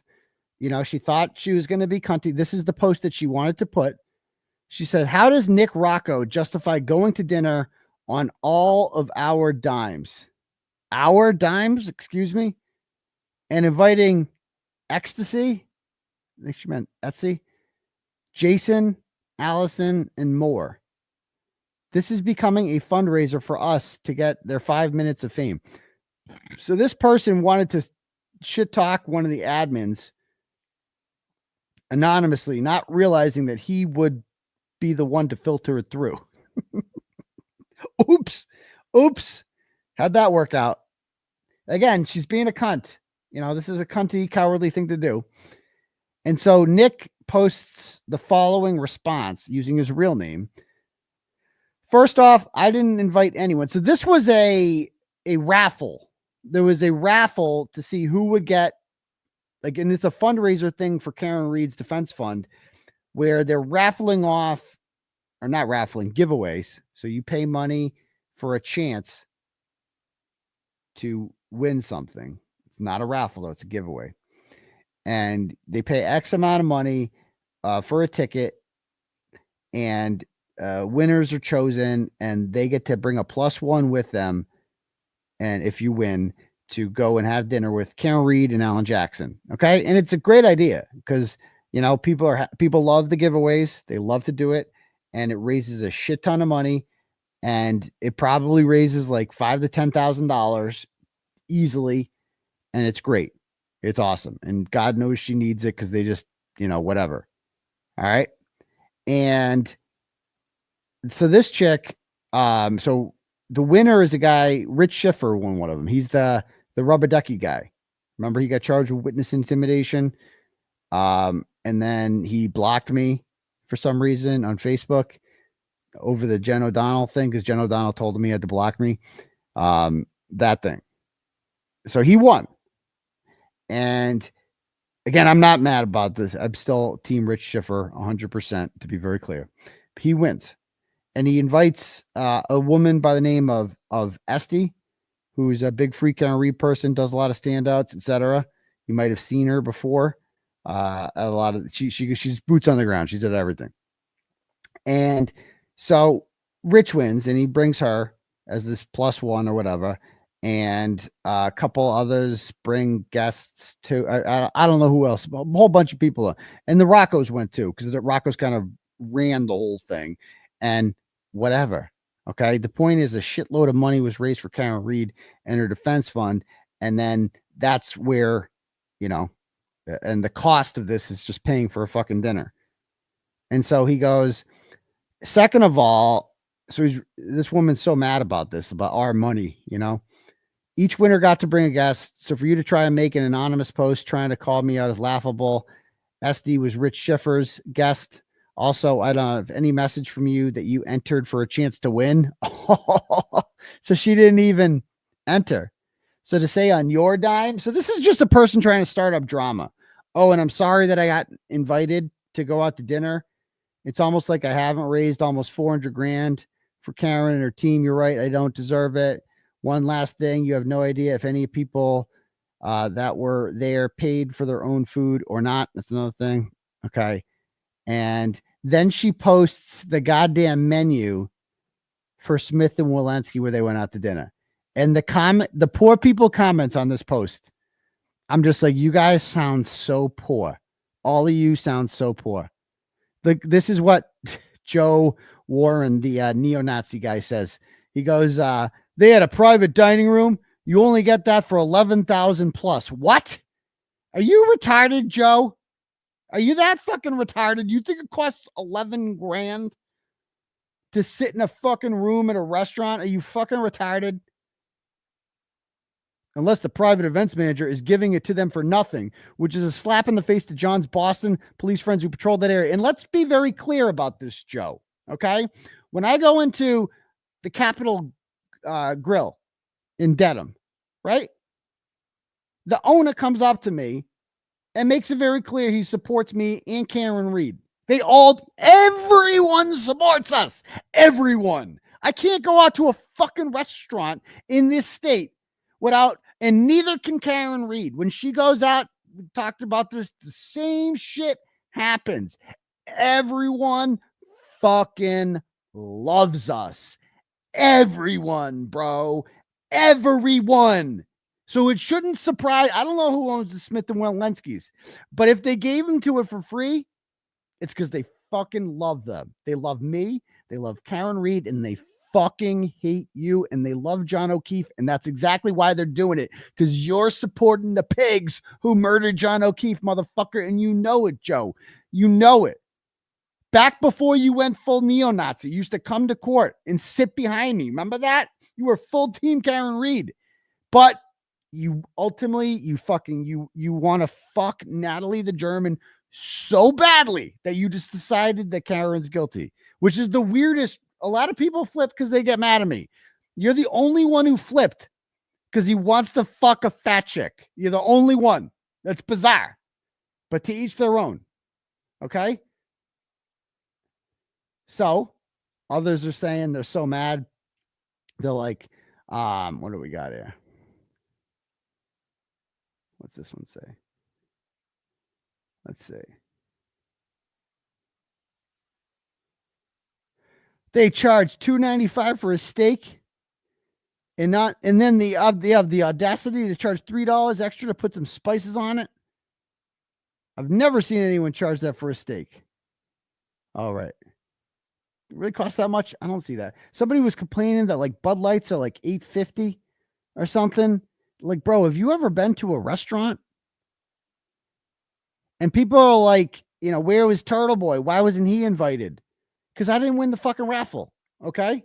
I didn't win the goddamn raffle. And you know where I was last night? Antonio's Pizzeria in Worcester with my son getting a buffalo chicken calzone. And it was the bomb. And trust me, it was 1,000,000 times better than anything on the menu at Smith and Wolenski. Anything. I'm a Chili's guy. Everybody knows that. If we ever do one of these for me, like a fundraiser of like, go out with Turtle Boy and Betterow and Bradle, something like that. We're not going to Smith and Wolenski's. We're going to Chili's. Just understand that. Okay. And we're going to get bottomless chips and salsa. And it's fucking amazing. It's amazing. And I might get the brisket quesadillas. I might get the buffalo chicken sandwich. Oh, to die for. The French fries are excellent, dude. Anything. And I'm just gonna have Pepsi too, because I fucking love fountain soda. It's so good. We're gonna eat it, and it's fucking delicious, okay? And it's gonna be great. So all these people just crying about, and I agree. I'm with them on this one like that. I'm not. I think it's a waste of money, these steakhouses. But let them fucking eat at a steakhouse. Who cares? I think steak is the most overrated food ever. It's fine. Steak's good. A good steak is great. It's delicious. It's not $100 delicious. It ain't that fucking delicious. It's not 8 times better than the buffalo chicken sandwich at Chili's. It's just not. I don't know what to tell you. It's just not that fucking good. Okay? It's fine. But it's not like it's not an orgasm in my fucking mouth. All right? It's just not. So there's that. All right. Right? The brisket quesadillas, Glamour Sue's gets me. They're fucking, I'm like, I saw that the quesadillas and it as brisket. You could put brisket on anything and it's the bomb. Like, it's fucking so good. It's so good. And Chili's by far the best chain restaurant. Nothing's even close. Anyway. No, lobster's another. Lobster is the steak of the sea. It's an overpriced. It's good. Lobster's good. I'll eat lobster. Ain't that fucking good. It ain't that. It's no better than calamari, which is fucking cheap as shit and comes on every appetizer menu ever. Fried calamari. So it's not that good. It's fine. But yeah, you go get a lobster roll. People love lobster. White people love lobster rolls in the summer, don't we? We love lobster rolls. And you go lobster rolls, it's fucking like $35 for a goddamn lobster roll. It's in a fucking hot dog bun. It's got mayonnaise on it. It's just a bunch of lobster tail with mayonnaise on a fucking hot dog bun. It's like, here's $35. What? $35 for that? You fucking kidding me? Are you kidding me? I put some chicken salad in it. It's just as good. I'm sorry. Anyway, I'm very frugal, in case you don't know. It's a sandwich, barely. I would call it barely a sandwich. It's in a hot dog bun. All right. Anyway, so they're really, really mad about that. And I forget what tangent I was going down. And chicken salad is the bomb. I love chicken salad. I love it. And I didn't used to like the celery in it. Meredith is actually wicked anti-celery. She will not get, she asks them ahead of time, is there celery in this? And she won't get it. And I used to be the same way until I went to jail. And then I eat anything. And actually celery provides some nice, crunch to your sandwich if you're eating it. So yeah, I'm not I won't be if I had to pick celery or no celery, I would say no celery, but I'm also not, she will go into a place and be like, oh, so does the lobster roll have celery in it? And if they say yes, she just doesn't get it. She refuses. I'm like, that's fucking crazy to me. That's crazy. To be that anti-celery is fucking crazy to me. I mean, I get it. Celery is not good. I'm neutral on celery. It's got no flavor. It just provides a little crunch. That's all it does. Right. That's it. So anyway, I don't know how we went out, but I'm not, again, to each their own. I'm a little weird with shit too. What's the other food she won't eat? There's another fucking food she won't eat. Where I forget what it is. That's fucking crazy. But I won't eat avocado. White people love avocado. That's another thing. They put it, especially white women, they put avocado on everything. And it's fucking nasty. I think avocado is fucking stupid. But anyway, the mushrooms. That was it. Yeah, she will not eat fucking mushrooms on anything. O'Connor's has this delicious potato pizza, Irish potato pizza, and it's got mushrooms on it. She won't do it. I'm like, oh, what? Everybody in Worcester knows about the O'Connor's Irish potato pizza, and it's the bomb, and she won't eat it. I'm like, well, okay. All right. Anyway, mushrooms are good. Some people are weirded out by mushrooms, because they grow in the wild, like from the ground. It's kind of like a weed, I guess, a mushroom, But anyway, yeah, avocado is stupid. People are getting so mad in the comments, but it's like, yeah, it's just how it is. Anyway, back to so yeah, these people are really mad. I think about the whole fundraiser thing. I forget where we were going with this. Okay. Oh yeah, and by the way, the fake victim's back. She's got a she's just so obvious. First of all, she follows me. And she made a Jordana's account today, and she's just so obsessed with it. Just completely talks about me and how great she is. She was pushed to a breaking point by Turtle Boy and all you freaks. All right. Okay. So just very obvious. Lindsay was so much better. She says, oh, right. Yes. We're all here for you. I can't even. It's just too good. All right. Anyway. All right. So let me read a couple turtle chats, and then we'll talk about one more thing. All right. Let me read some. I don't want to miss anyone here. All right. A-Rod sends $10 and goes, the real audacity is making a post and complaining about something that you did not contribute to. If anyone deserves to go for free, it's Nick Rocco. Agreed. Like who cares? Like, what is it? What do those people care? Well, the trolls like it because they're just like watching the world burn. But I mean, if you come on, give me a break. And again, this is somebody who's, I've had issues with the Rockers before. Everybody knows that. It's been public. Like, but it's give me a break. It's a fucking meal of food. But again, I still think Chili's is more delicious and better value. I'm just saying. And it would be out of place. Like if I had a fundraiser and we went to like Smith and Walensky, people would be like, what are you doing, Turtle? Doctor, why are you trying to pretend that you're someone you're not? It's not you, Doctor. Go to Chili's. All right. Frank sends $5, goes, this can't be real life. The corruption is so blatant. They all belong in jail. They are all McAlberts. Yes, they are. And unfortunately, it is real, and we're still doing this. Renee sends $10, goes, Uncle Daddy, I just wanted you to know that I changed my name to AJ's Full-Throated Motion just for you, an attorney, Melanie Little. You did that for me. Okay, thank you. Mark sends $10, goes, if a motion isn't filed, then the police can do whatever they want with the video evidence, like destroy evidence showing police breaking a taillight. It's a good question. There was no breaking taillight on there. They swear. All right. So thank you for that. Do we have any others here? All right, cool. Do we have any turtle chats?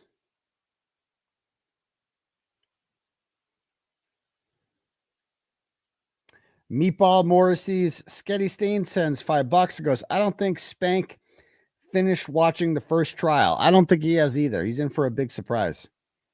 Naomi sends $10. Goes, what is the date and time of Proctor's hearing? The date is February 10th, which today I believe is the 8th, right? What is today's date?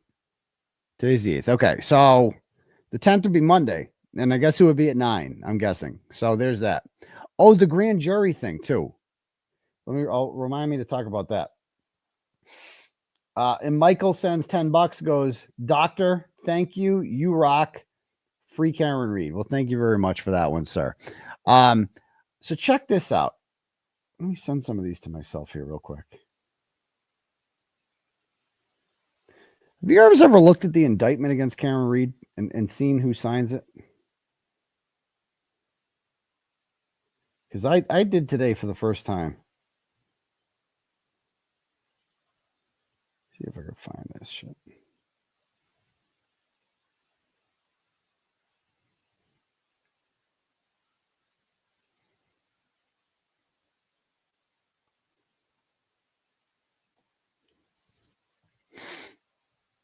No, it's not a cheap bitch. It's good value. Cheap bitch would be like, oh, I'm getting something of lesser value because I don't like to spend money.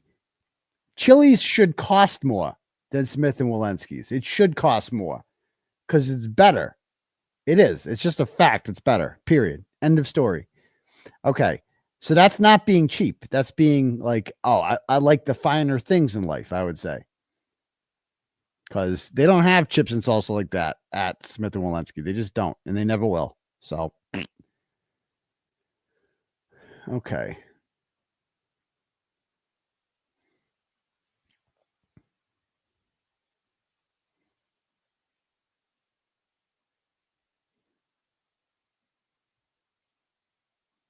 So I don't know if this is story worthy or not. It's kind of been, you know, let's see if I can find it. Let's pull this up.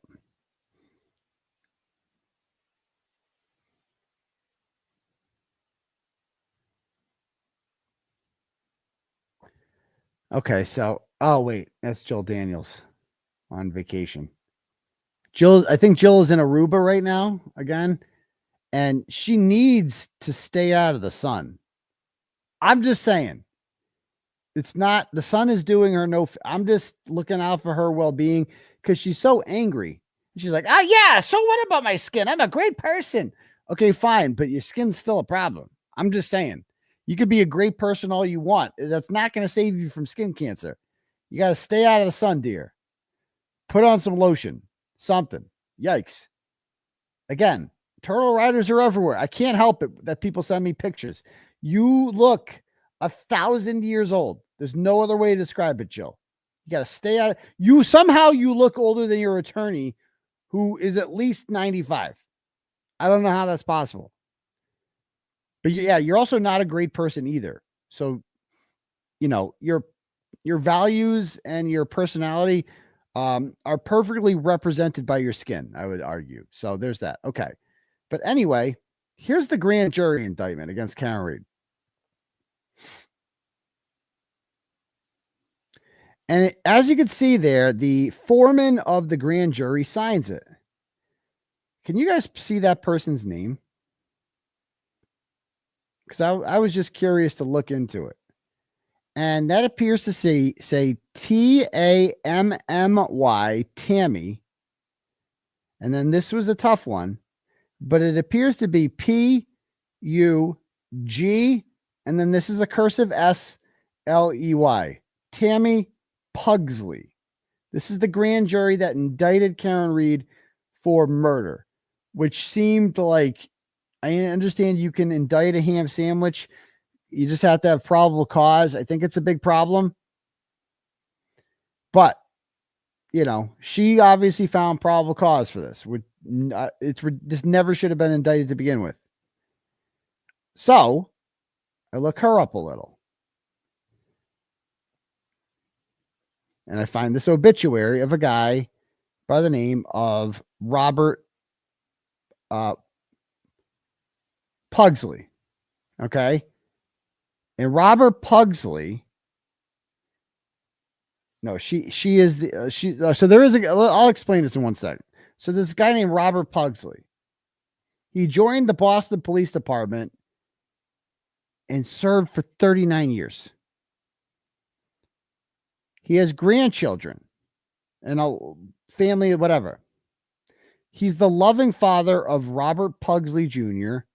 and his wife, Lori, Christian Pugsley, and his wife, Tammy Pugsley of Milton.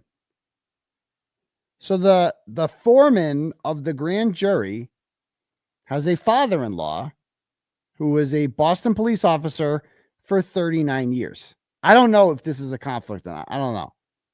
But it gets crazier. It gets crazier. This, not only is this guy a Boston police officer for 39 years, and keep in mind, this is presented as a woman who killed a Boston cop. That's how this is presented to the grand jury. Okay? That this woman murdered a Boston cop, and her father-in-law is a legendary Boston cop. But not just him.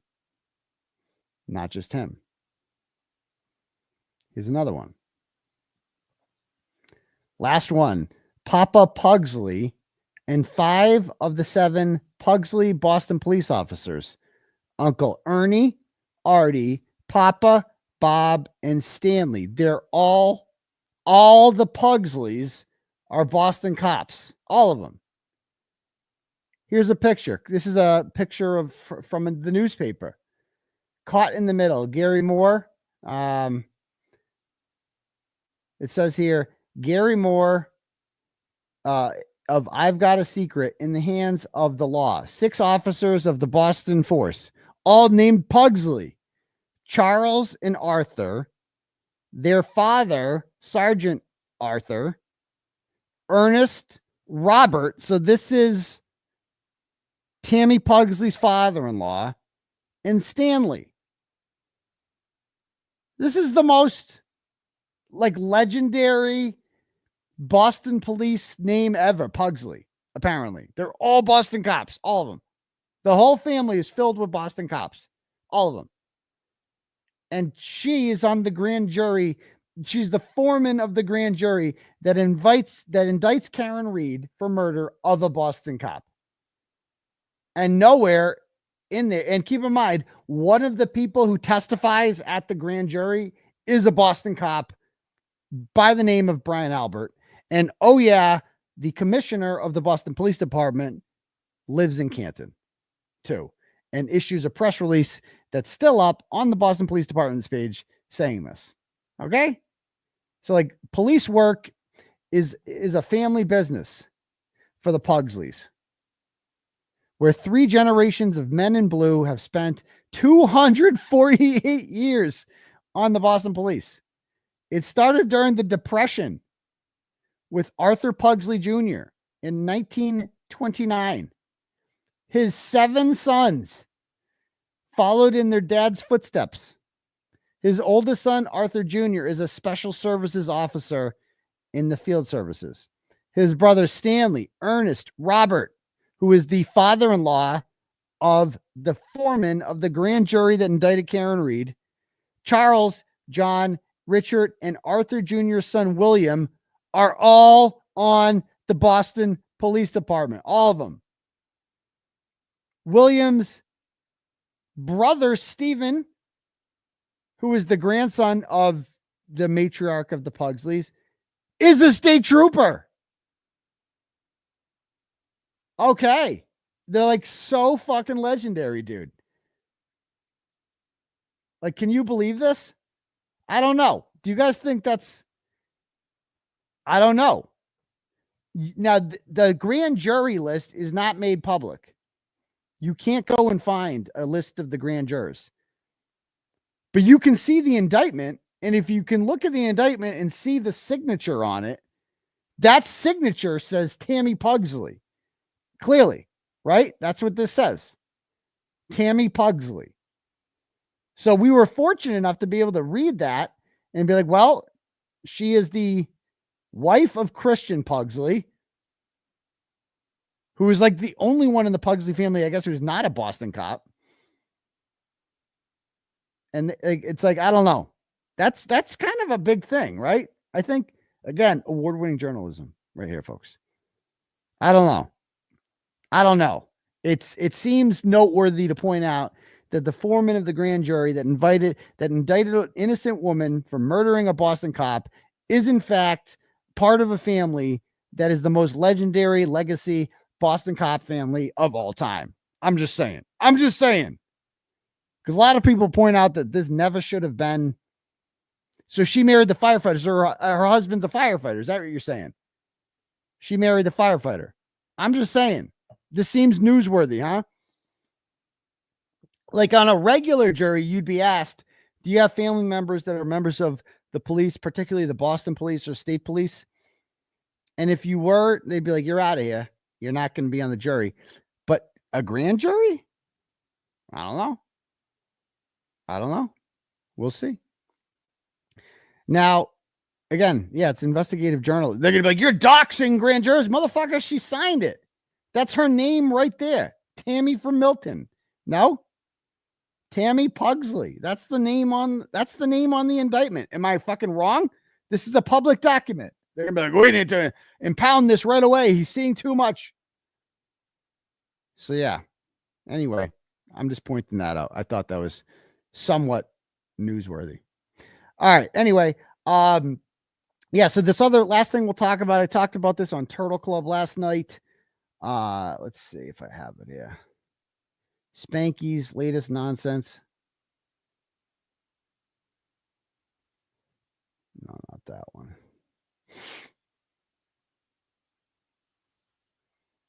There it is. So as you guys can see, Karen Reed is, as you may have heard, tomorrow after the Super Bowl, Karen Reed is doing an interview with Ted Daniel.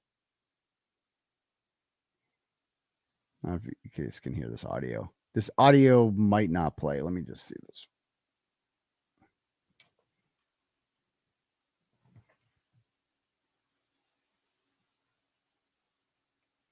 Hold on. There we go.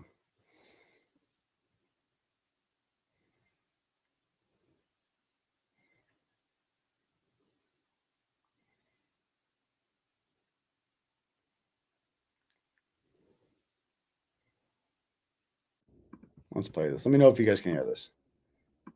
It's the biggest good to see you. Interview of the year. What is the one thing in this case that you believe proves your innocence? Karen Reed sits down with your local station Sunday after the floor on Boston 25 News. All right, so she's doing an interview tomorrow with Ted Daniel. All right, now this is. Do you understand how fucking hard Hank Brennan got when he saw that? He's like, what? I could file another motion? Whoa. Maybe she confessed this time around. So he files another motion as soon as he sees that, demanding the entire interview. Okay? Now, I will say this. I'm very in favor. I'm not sure what she gets out of this. I don't get it. Because you know that they're going to sit on your every word and just try to take shit out of context. And that's all Hank wants to do. That's the entire argument against Karen Reed mostly comes from her own words that they just take all out of context. So I'm not sure what she gets out of this besides raising it, because everybody knows about it by now. You know what I mean? Everybody knows. Oh, I got to change this. All about this case. So like the raising awareness thing, it's kind of been risen already. But whatever, they're doing it, and I'm here for it because as a content guy, this is great content, you know? So this is what they're saying here. So Hanky is really mad that he's going on during the Super Bowl because it's everybody watches the Super Bowl. So he's really mad about that. She's repeatedly used the media to promote her position, and it will likely be viewed by many perspective in the jury pool. Good. Good. The public should be notified of how outrageous this is. And by the way, Spanky, you know, if he were smart, you know what he would do? Why doesn't he go on? Ted Daniel would gladly interview him. Or better yet, get Jennifer McCabe to do it. Ted Daniel tried to interview her. She wouldn't do it. Why? Jennifer McCabe has been accused of being involved in the murder of John O'Keefe. There's pretty strong, millions of people believe she did that because that's what the facts show us. That's what the evidence shows us. So all these people think Jennifer McCabe was involved in a murder. And all these people think Brian Albert, a well-respected Boston police officer, a veteran of 30 years, that he was involved in this. Wouldn't they want to explain themselves? If they have nothing to hide, why not just go on there and do an interview and explain it? You know why they wouldn't? Is because they can't hide behind Auntie Bev and Adam Lally, who protected them last time. Objection sustained. Every time a question got tough, objection sustained. They won't have that in a room with Ted Daniel. Not that Ted Daniel is like some, hard-hitting, really get it out of you. I mean, Ted Daniel is a nice guy. He's a good reporter, but he's not going to bust their balls over this shit. He's not going to he'll definitely ask good questions, but they're afraid of Ted Daniel. That's how weak these people are. They're afraid of Ted fucking Daniel. Give me a break already, So yeah, it is going to be viewed by a lot of people, but isn't that a good thing, Spanky? If she's so guilty, don't you want a lot of people to see it? What are you worried about? What are you worried about? In her previous interviews, she contradicts her own statements and makes admissions that the victim did not appear mortally wounded, that she thought she clipped and unknowingly incapacitated him. So this is a lie. She's never said this. Again, his exact statement in this motion says that Karen Reed makes admissions that John O'Keefe didn't appear mortally wounded, that she thought she clipped him and unknowingly capacitated. She has never said that. Let's listen to what she actually, because the trolls are playing this everywhere, and we need to correct the record here. Okay? Let's see if we can find it here.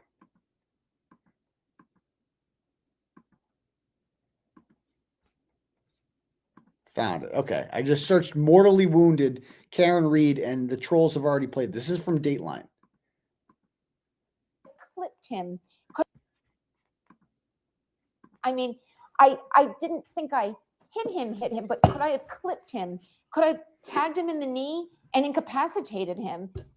He didn't look mortally wounded as far as I could see, but could I have done something that knocked him out and in drunkenness and in the cold didn't come to again? See, this is why she shouldn't talk, because I get what she's saying, but they're going to take it all out of context. What she's trying to do is explain when she first came across his body at 6 o'clock in the morning, what were you thinking? That's what the question is. What were you thinking when you found his body like that? What was going through your head? Because what wasn't going through her head is, they beat the shit out of him inside the house and threw him out here to die. That wouldn't go through anyone's head, because who would think that people that you just went out for drinks with could be that evil to do that? and that they're framing you for it. Who could figure that out that quickly? Nobody. She sees her boyfriend lying on his back in the snow. He doesn't appear mortally wounded at 6 o'clock because she couldn't see the thing in the back of his head.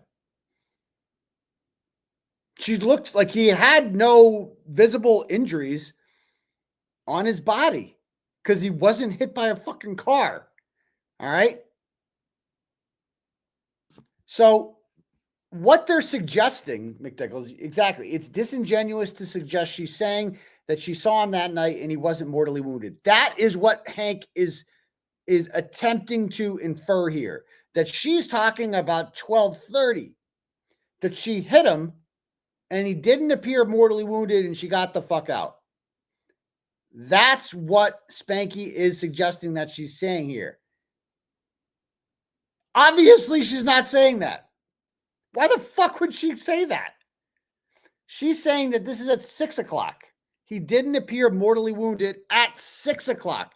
This is something that I've seen the trolls post. Like, this comes from some troll account. Like, literally, this is an October 18th post from some, random troll account. They've all posted this one. He didn't look mortally wounded. This is like literally Hank Brennan's plan to prosecute her is let's go on Twitter and see what Plevin's saying. Like, let's go on Twitter and see what this random troll account is saying. And then I will use their strategy. That is how we're going to get her. That's how we're going to get her.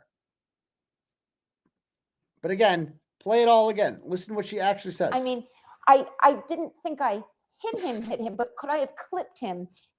So she's thinking in her head, how did he get here? I didn't think I hit him. But could I have clipped him? Because he's here. And I dropped him off here. He ran the house, but could I have hit him? Like, she's thinking in her head, going over scenarios. Like, how did he end up here? Could I have hit him? Could I have clipped him? But that's not what Hanky says. Hanky says in his motion, he puts words in her mouth. He claims that she says that she made admissions that she thought she clipped him. She made admissions that she thought she clipped him. That's obviously not what she fucking said. And Hanky knows that because he's not retarded. And he's just an evil, degenerate piece of shit who deserves for the rest of his life to be branded as this. Wherever he goes after Karen Reed is acquitted, I hope this follows him around. This dishonest, lying, morally vacuous piece of shit. Hank Brennan, that's what you are, Hank. You're a fucking worthless piece of shit. And so is every member of your stupid family. Okay? You all suck. You're a piece of shit. So is your stupid wife. They're all stupid. And you deserve this. When this is over, Spanky, this is your legacy forever. There's no going back to private practice and business as usual. You sold your soul, motherfucker. And this is going to be your defining legacy. And you didn't have to do it. You did it for 50 pieces of silver. You did it to impress your friends, the Krauskis. Your boys, Izzy Manabom, who sits in court behind you and then gives you a fucking hand job afterwards, doesn't he? Doesn't he? That's what you bring that old man to court to do, to fluff you afterwards. You sicko. Oh, harmonica Hank. Yeah. What an evil. I tagged him in the knee and incapacitated him.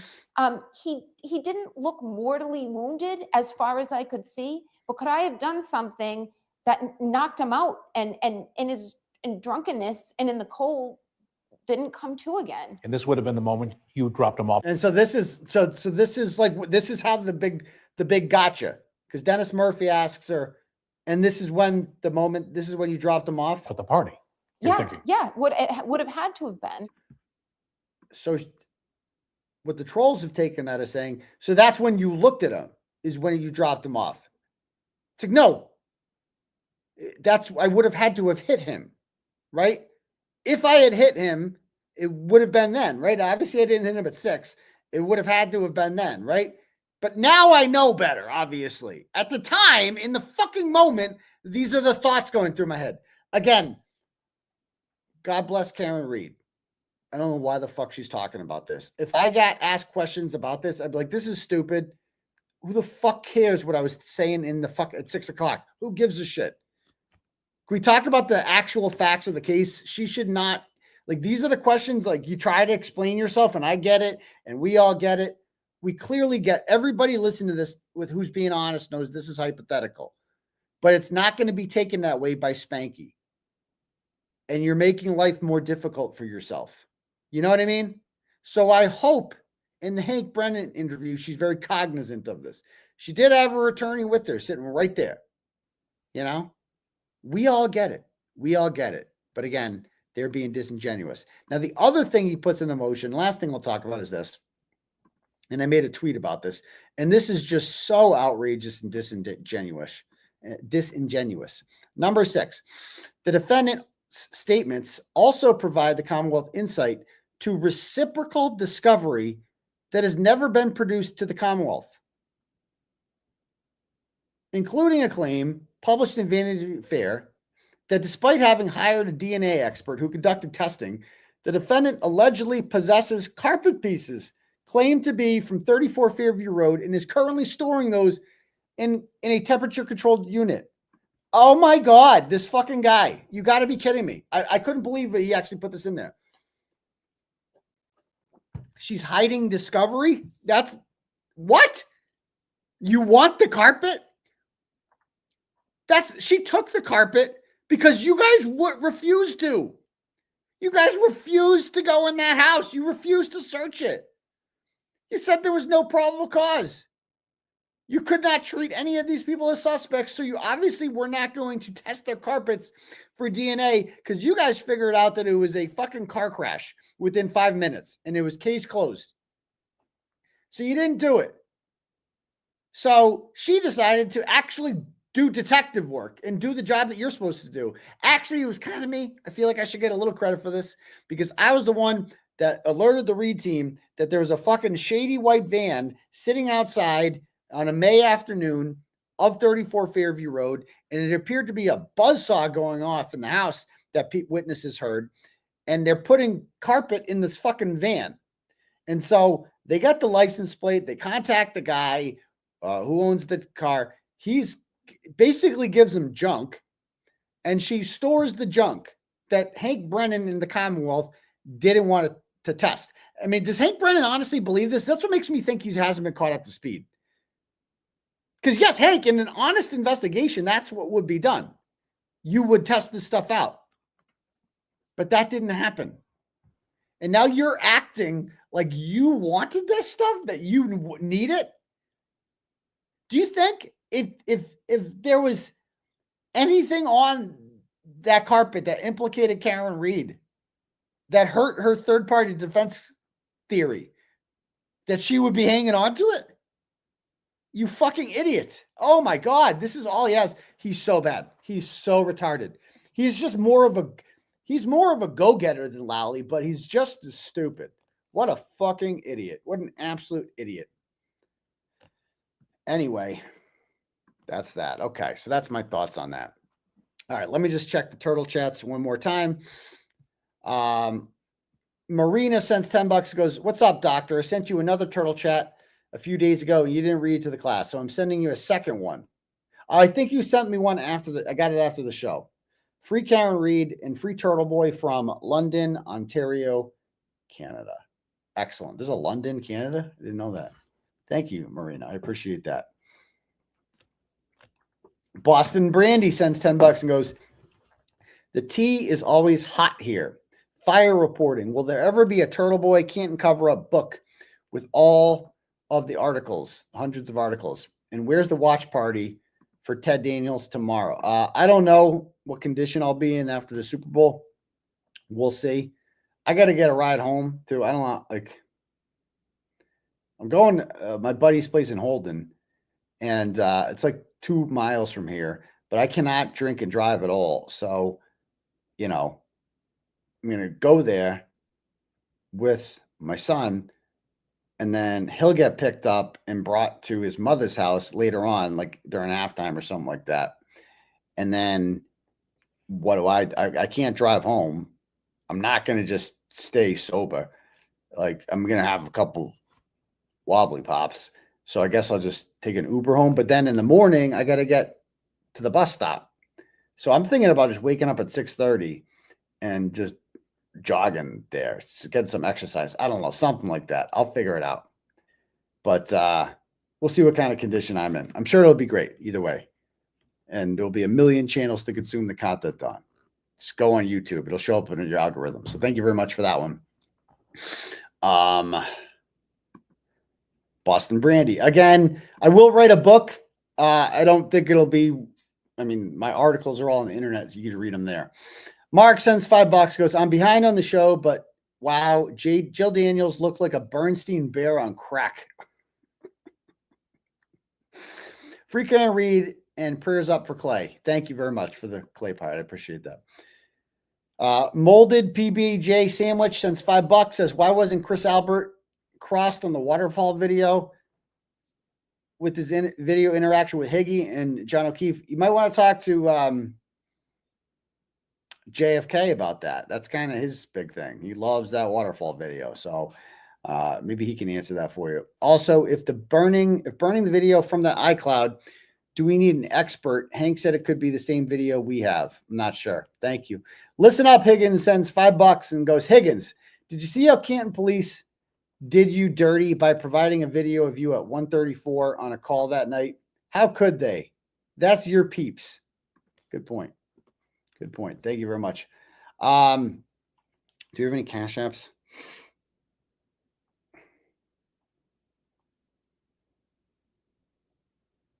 No, I see nothing here. All right, cool. All right. Anybody else got anything to say before we call it a night?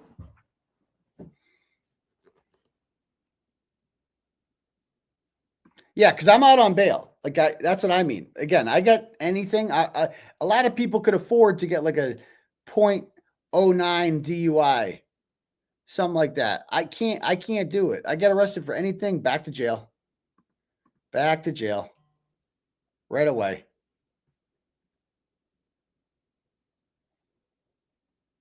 All right. Anybody have any questions? I'm getting a little stuffed up, huh? I'm hoping I'm not getting it cold. They got Higgins smoking crack? Again, unconfirmed. Don't know that as a fact.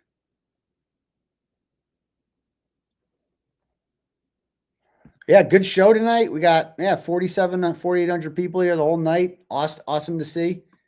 God forbid any animals get hurt this time tomorrow. We'll see. I'm sure some people will drive by Fairview Road, 34 Fairview Road, and see what it looks like in the snowstorm. Maybe we'll get a recreation. I don't know. I wouldn't recommend trespassing, though. Don't do that. It's not a tourist attraction. Someone's house, goddammit. All right. Anyway, I guess we will call it a night, guys. So anyway, thank you guys for joining me. I love all you fine people. All right. And we will see you guys all for the next episode of Turtle Boy Live on Tuesday night. Go Eagles tomorrow. Go Saquon MVP. I like that one. Took AJ Brown as a long shot as well. 35-1. Fuck it. Why not? But yeah, we'll see you guys all for the next episode of Turtle Boy Live on Tuesday. Peace, Turtle Riders.